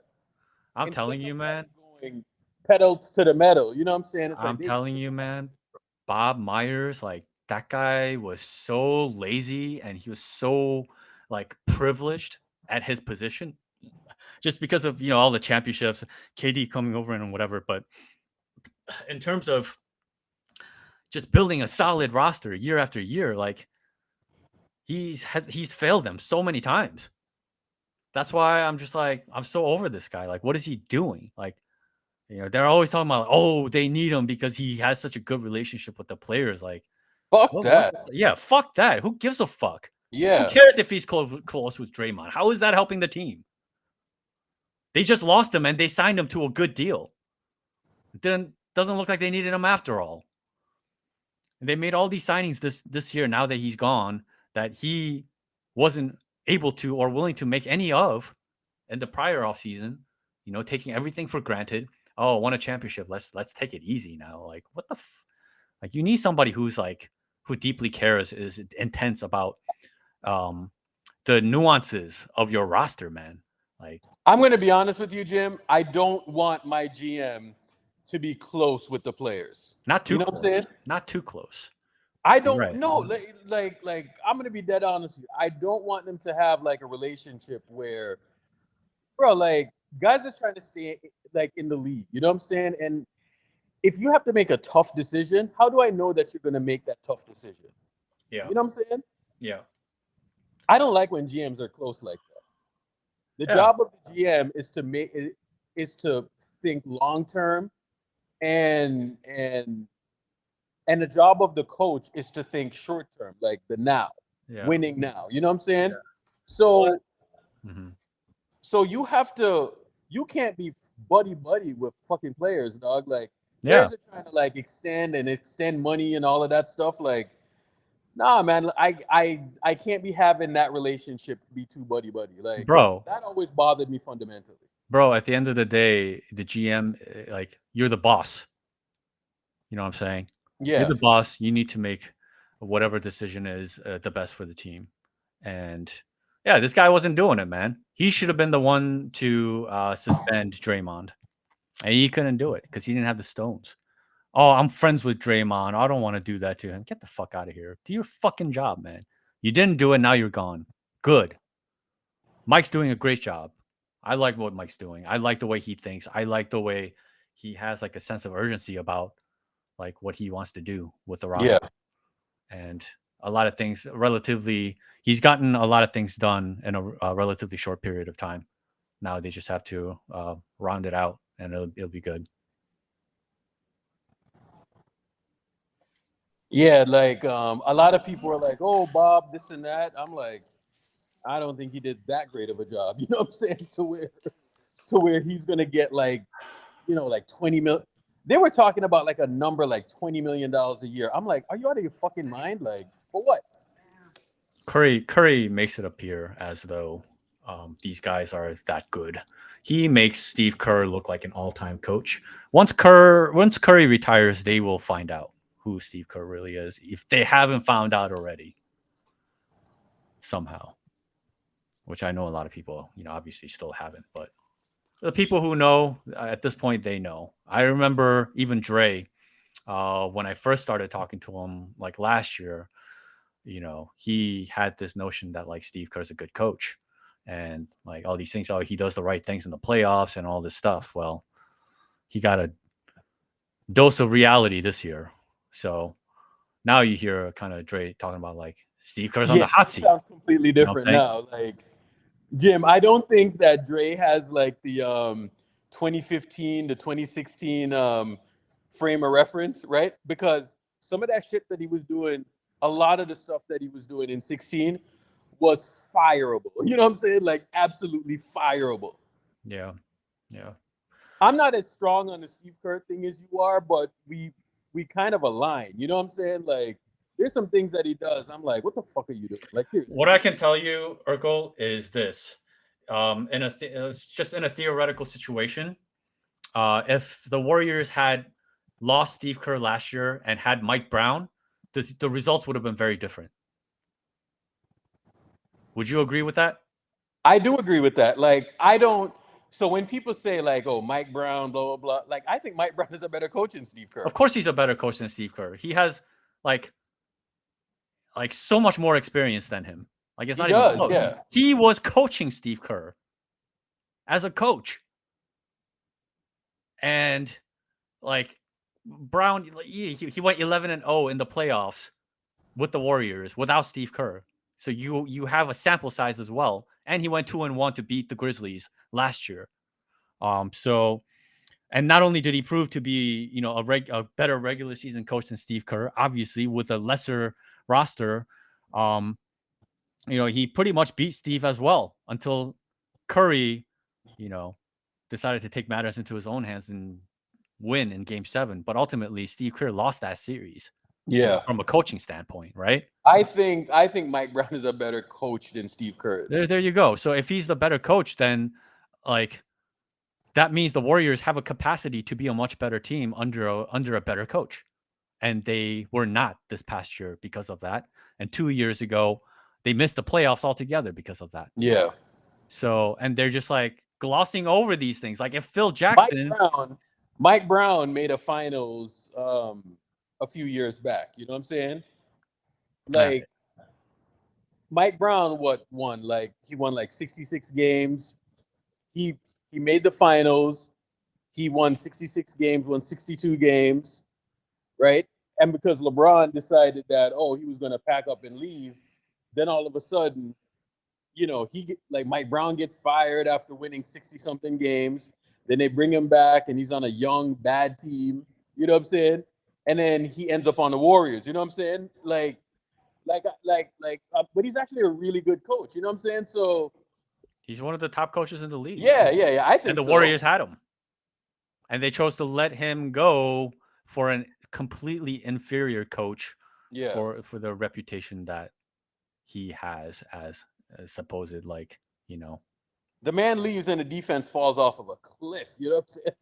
Yeah, defense falls off a cliff. The offense is a complete and utter mess. The Warriors have no idea what they want to do in the playoffs, despite the fact that all those championship years they knew exactly what to do. Suddenly they don't know what to do. What the fuck, right?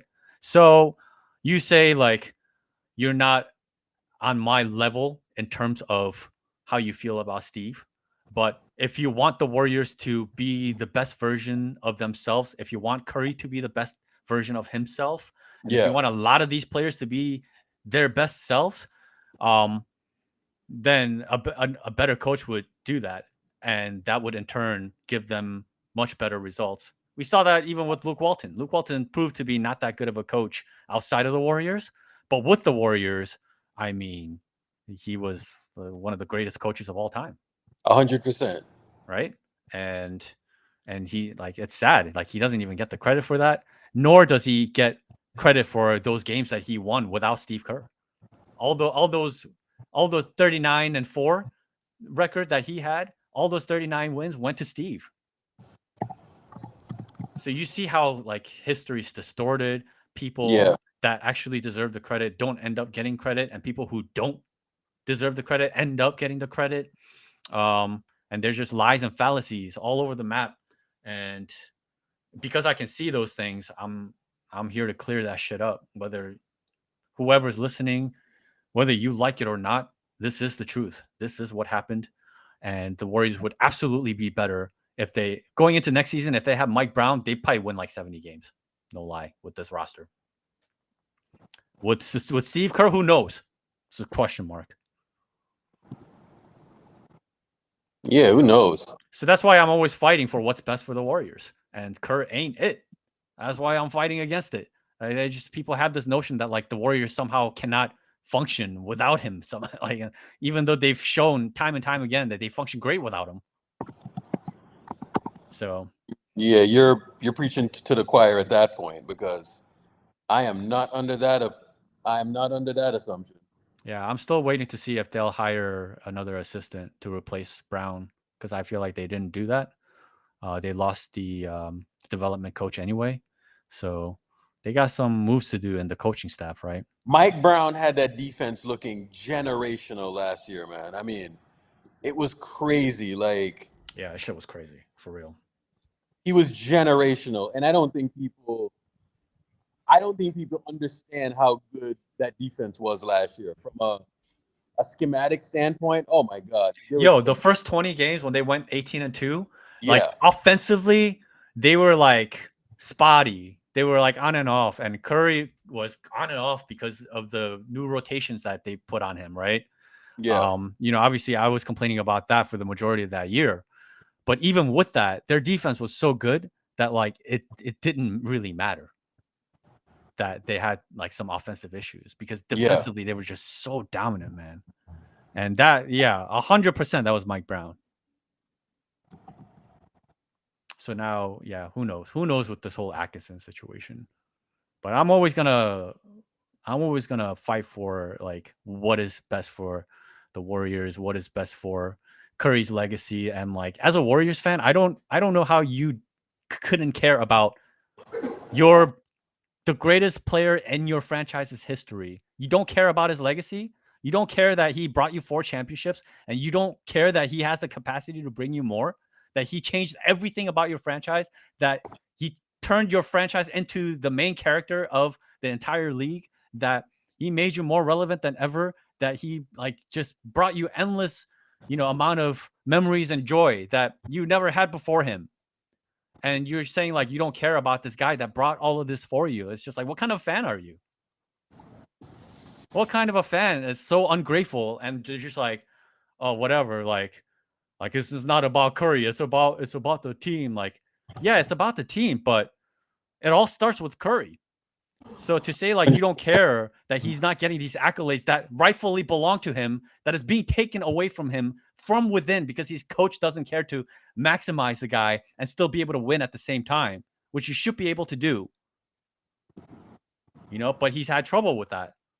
So I just don't understand like how people would just let him constantly get away with this, like they're like, oh, 4 championships. Well, if Phil Jackson like ended up winning 4 championships instead of 6, right? Because he was an idiot and doing idiotic things that cost the team unnecessarily, playing guys that shouldn't be played and doing all these nonsensical things. Do you think history would be the same about all these guys? It wouldn't be. Michael Jordan wouldn't be who he is because, he would have ended up with less rings, right? And like all of this has so much to do with the coaching. So if somebody was paying attention at that time and Phil was doing all this dumb shit that Steve was doing, and the Bulls ended up missing a couple of championships as a result of that, I think a lot of fans would have a problem with that too. You have to put it in yes, championships are amazing. And 4 is amazing, but you have to put all the nuances and you have to factor everything in when you're talking about, when you start talking about the greatest of all time, right? All the nuances matter. That's why the finals MVPs, the first team, all NBA, second team, third team, like all of these things, when you're talking about analyzing who's the greatest of all time, who is the top, whatever, these things come into play and they're a factor. That's why they matter, right? So if you say that you don't care about these things, all you care about are the championships, and you don't care about the guy, you don't care about the process, then you're not really a fan. You're just a casual. You're just whatever. You're just like, you'll watch a game here and there, whatever. You act like you're like some diehard fan, and you're not. You don't give a shit. So don't talk about Don't be coming in talking about fandom when you're that kind of person.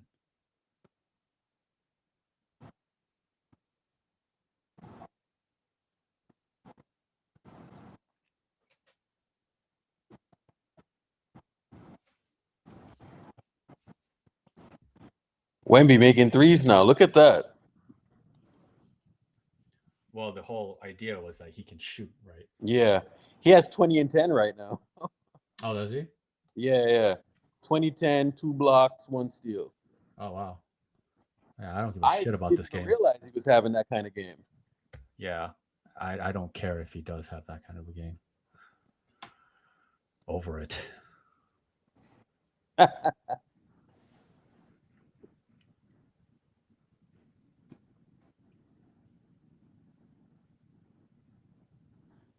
But yeah, man, like Curry has this uniqueness about the way he approaches the game where he's actually having fun. And like, you know what I'm saying? Like players take it so seriously and they'll make like an amazing shot and they'll be too proud to like, put a smile and put a show for the fans and like interact with them. And Yeah. he's kind of like, he has like this superstar quality about him that a lot of guys don't have. He has this watchability about him that a lot of guys don't have. You can be you can be an amazing basketball player and still nobody will give a shit about like what it is that you do on the floor because you're not moving them like that. You're not moving their emotions. You're not making it entertaining in a different way. The way like Curry has that. Yeah. You know what I mean? So he just has like this complete package. And another thing about Steve Kerr is like he takes that fun away from Steph. He does these things that takes that fun away from Steph, whether it's like yanking him when he's on a roll, when he's made a couple of shots in a row. He'll just yank him, or he'll like take his rotations away, where he'll force him off the ball for majority of a quarter, and then he'll want to go on that little Curry flurry to end the final 2-3 minute stretch, but then Curry ends up sitting him instead, right? So then Curry never actually got the ball in his hands to like provide any magic. Like that's where he has his fun. That's where he like livens up. That's where he kind of gains his energy, puts his imprint into the game or whatever, right? And too many times, like Kerr takes those opportunities away from him and takes the fun out of the game, and then they're losing on top of that. So it's just like, where's the fun? The fun has left the building. Steve Kerr has made this team not a fun one to watch. You're right. And if it's not fun, then I don't want to do it. And that's part of the reason why I get so upset. It's just like, yo, like every night I dedicate my time to watch because in my mind, like it's worth watching, right? But then this coach, he's like, how I want them to play basketball is more important than what's actually best for the team. It's like this high school, college, like, dictator mindset that he has. That You know what's crazy though, Jim? Like when Steph is out for like any extended period of time, it's like how bad they look. You know what I'm saying? And I'm telling you, man, like when this man retires, it's gonna get ugly. It's gonna get so ugly. Yeah, it's kind of, that's the ironic thing about this past year is that they play some of their better basketball without Steph when Jordan Poole was their starting point guard. So, I don't know, man. Like, Oh no, it's gonna get ugly. It's one thing to do it like for a game or two or whatever, but you'll see. yeah, I just know that at the end of the day, whatever it is that they were doing in the regular season without Steph, like that shit will never fly in the playoffs. Jim, but if you put it in like into the proper context, right? They played better at home, right? Of course. When Steph was out, it just so happens that they played a lot of home games, right? just so happens that they played a lot of home games. That's true. That's true. Right? So then when they went on the road, it was like, oh shit, like Yeah. the shit hit the fan. You know what I'm saying? Mm-hmm. So a lot of that type of stuff was happening. Next year this upcoming season will be much better, but Kerr has to realize that his system, the motion system, is not. You're not going to be able to win games on the road playing that, and that's exactly what happened for them. They were running that to the ground on the road, and on the road, the players, they're just a lesser version of themselves because you know the crowd is against you. They're obviously cheering for the other team. So when momentum hits the home team, you know that's a lot of pressure and adversity for the road team. And when that happens, you got to rely on your best players to carry your team out of the hump, right? Yeah. And they just did not do enough of that. They need to, you know, get Curry more involved, have him, get more shots that he wants to take, get him on the ball more so that he controls and dictates what's happening on their offense so that they're not doing goofy things, turning the ball over in goofy ways, taking terrible shots because he never even sees the ball and it's somebody else, that ends up making the decision and taking the shot.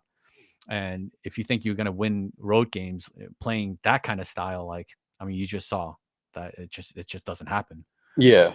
So if he can at least realize that, if he can actually do some true self-reflection of what happened this past year and actually take some level of accountability for some of the things that went on instead of acting like none of it was his fault and everything was everybody else's fault, which I feel like is like the route that he's been taking. Ah, man. I mean, we'll see. We'll see, man. If things are going well, then, obviously I'm going to take it easy. But if there's a fundamental problem going on, I'm going to point it out. Oh, yeah. So, yeah. And I feel like Steve Kerr was passing the ball a lot last season. And then you see that Draymond thing. And then he was saying like, oh, we need this guy and we need that guy. And you know what I'm saying? But people in the know what was actually happening. Yo, before this game ends, let's do like a little exercise where we point out all the things that Kerr did wrong. Okay, go ahead. Okay. So first and foremost, the way he uses Curry, right? Off the ball way too much, leading the team, being 29th in the league in pick and roll usage, despite having statistically the best pick and roll player in the league, right? That's malpractice, right? Yep. Okay. And then there's the fact that he messed around with his rotations. You realize that Steph Curry missed out on a 50-40-90 season for 30 points. And that happened down the stretch of this season when Kerr decided to mess with his rotation again. Towards the end. I don't know if you realize that. Oh, no, he did. I mean, that's another huge accolade that Curry ultimately does not have in his belt because of the way he was used down the stretch. And then let's see, he couldn't control Klay whatsoever. Klay was taking any shot and every shot he wanted throughout the course of the entire year. It came to a point where Draymond had to speak with him in a team meeting and all this stuff, right? So these things that a coach should be doing, Kerr is not doing. And then he failed to suspend Draymond, right? As the coach, I feel like it should have started with him. It should have been with him voicing his opinion that he should be suspended, and then Bob Myers agreeing on that, and then subsequently suspending him. None of that happened, right? And then he played all the kids at the same time, right? He played like Wiseman, Kuminga, Moody, and then he combined them with like, what's his name? Aiden Ross, what's his name? Jerome. Aiden Ross. Right? Yeah. So he's playing like nonsensical rotations that don't work. And then PBJ is showing that he can shoot, and that's exactly what they need, a spacer, right? A spacer who can score with ease, give an open space, and opening up the offense in that way. He never did that. He stuck with Lamb, who he ended up not using at all in the playoffs. Like I was pretty shocked that he wasn't using Lamb at all. Because if you're not going to use him at all, why did you use him throughout the course of the entire year? I would have thought that he would have tried him at least once. Yeah, it made no sense. Didn't use him at all, not once, for any like rotational minute. So, I mean, how many things is that? How did he develop Kuminga? He didn't. Like he yo-yoed his minutes throughout the course of the entire season. He yo-yoed Moody's minutes throughout the course of the entire season. Jordan Poole got certifiably worse this season without Mike Brown there. And Kerr did nothing to help his game. I mean, can you think of some? Like, how many things is that I just named? That's like 4 things. Yeah. That's more than 4 things. And then playing the 3-guard lineups, the 4-guard lineups. Well, that's 2 separate crimes right there. I mean, this is just endless, man. The number of things that he didn't do that what's best for the team. Doesn't play GP2 in the playoffs. He plays Jordan Poole more than him. There are games where he played him like 10 minutes. There was a game where GP2 was arguably the second best player on the team, but then he didn't see any minutes in the fourth quarter. Like, you have on the other side, you have Sabonis. You don't attack him at all in the high pick and roll. Like, and you don't attack AD in the high pick and roll at all in the first game until the final 6 minutes. Like, how many things? How many endless number of things this guy did that fucked up the team? And everybody's just turning a blind eye to it.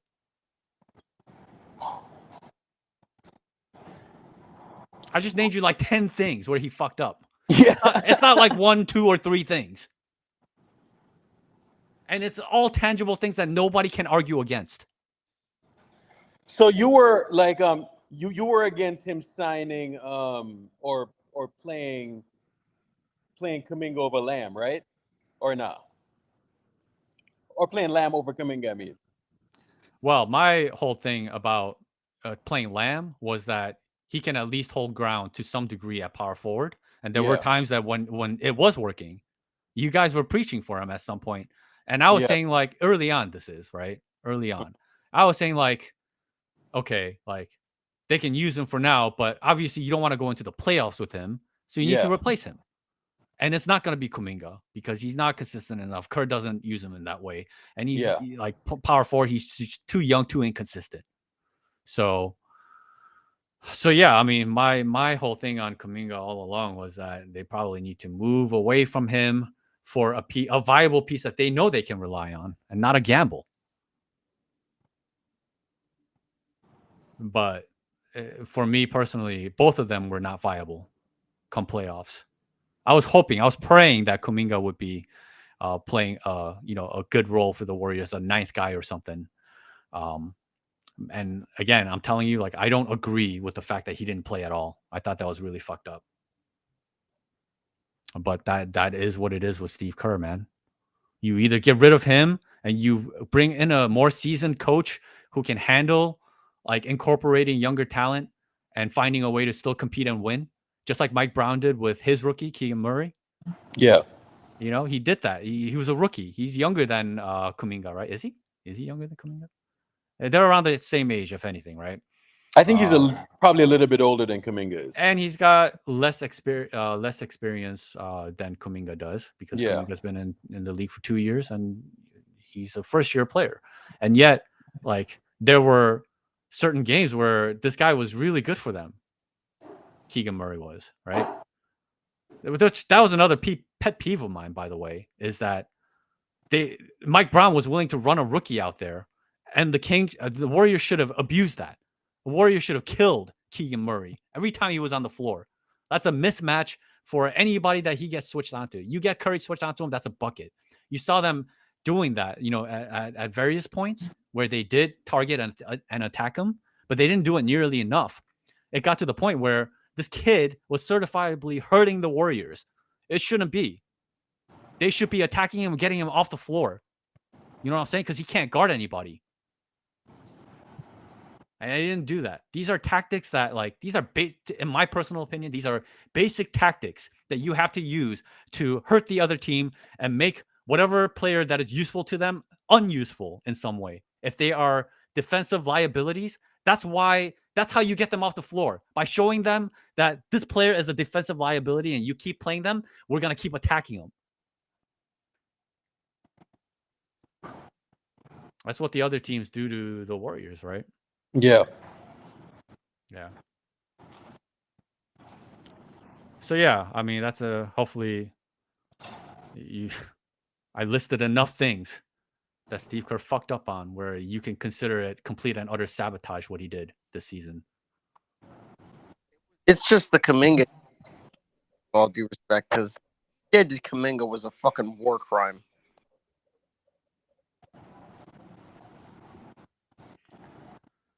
And yeah, I realized that at this point that Steve's not getting moved this season. So, we'll see.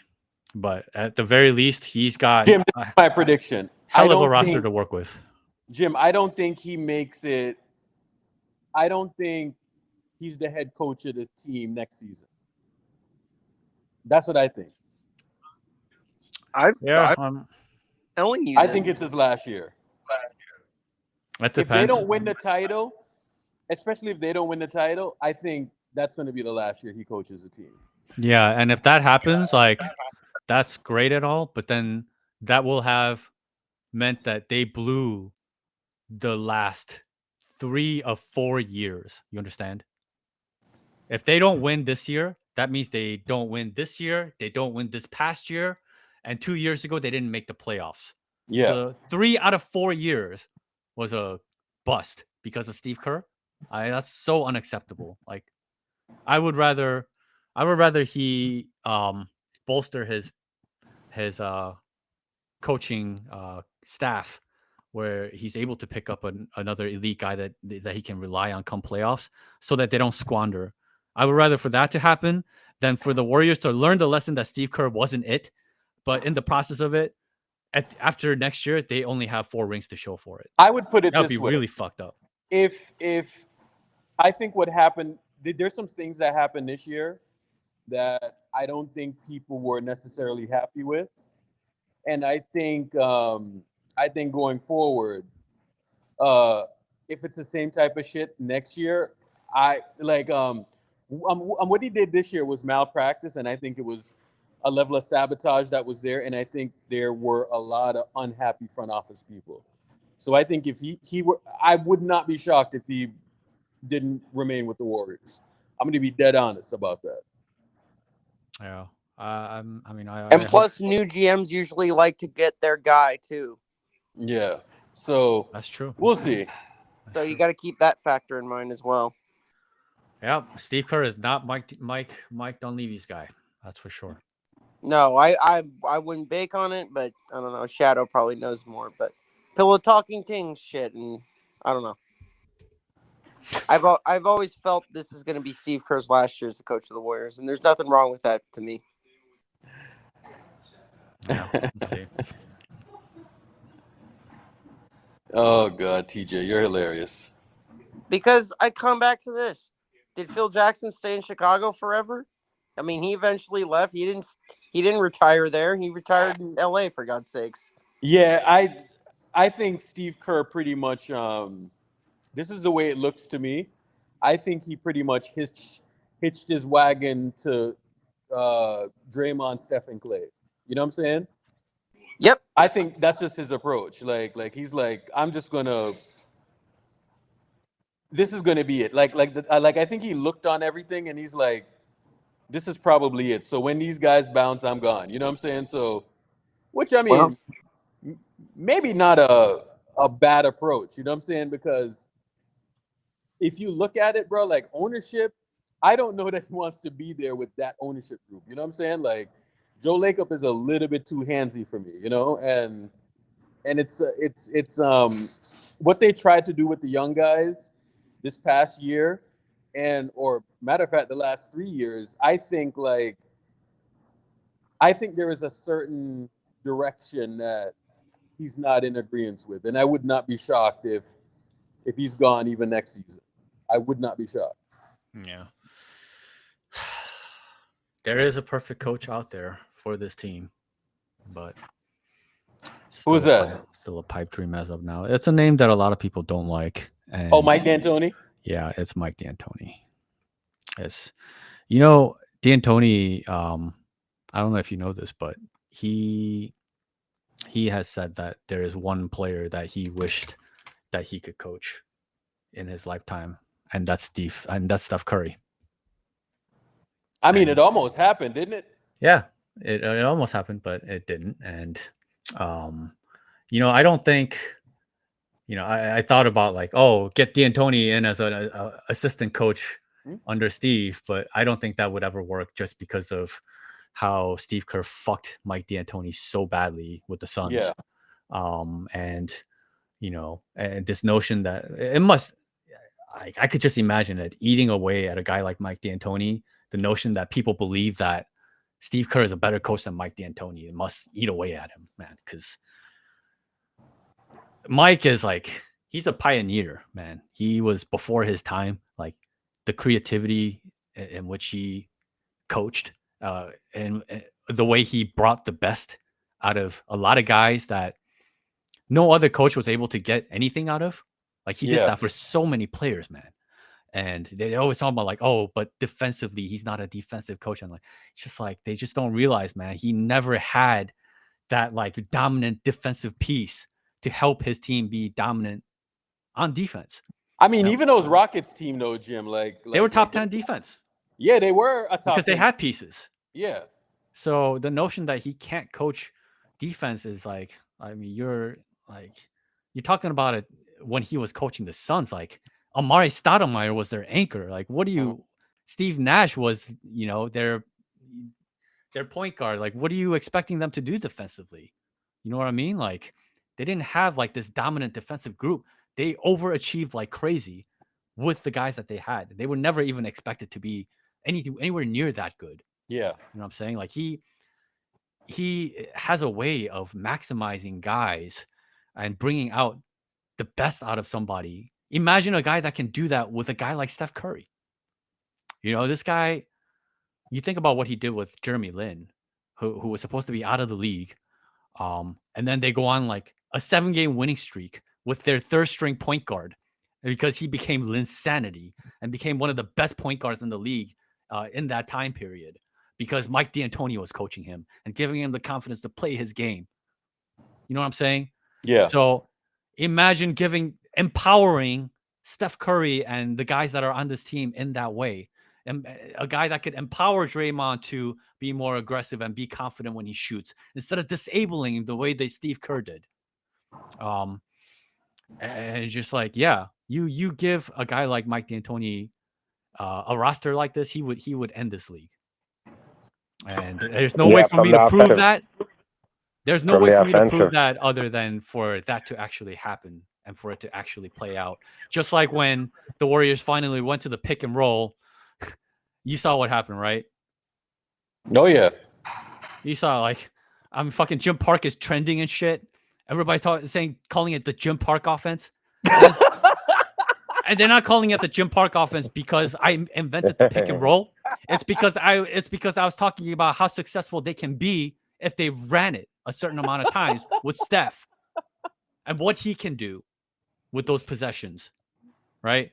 So that's why, like, the only way to prove that's how powerful space is, man. Like we had you trending, dog. That was amazing. That is crazy. Hey, yo, Irk, Yeah. you want to go to Dre's room? Oh yeah. Sorry. Let's Jim, we're gonna head over to Dre's room and we're gonna do the live watch in there. So everybody, hey, thanks for tapping in again, and let's head to Dre's room really quick. All right.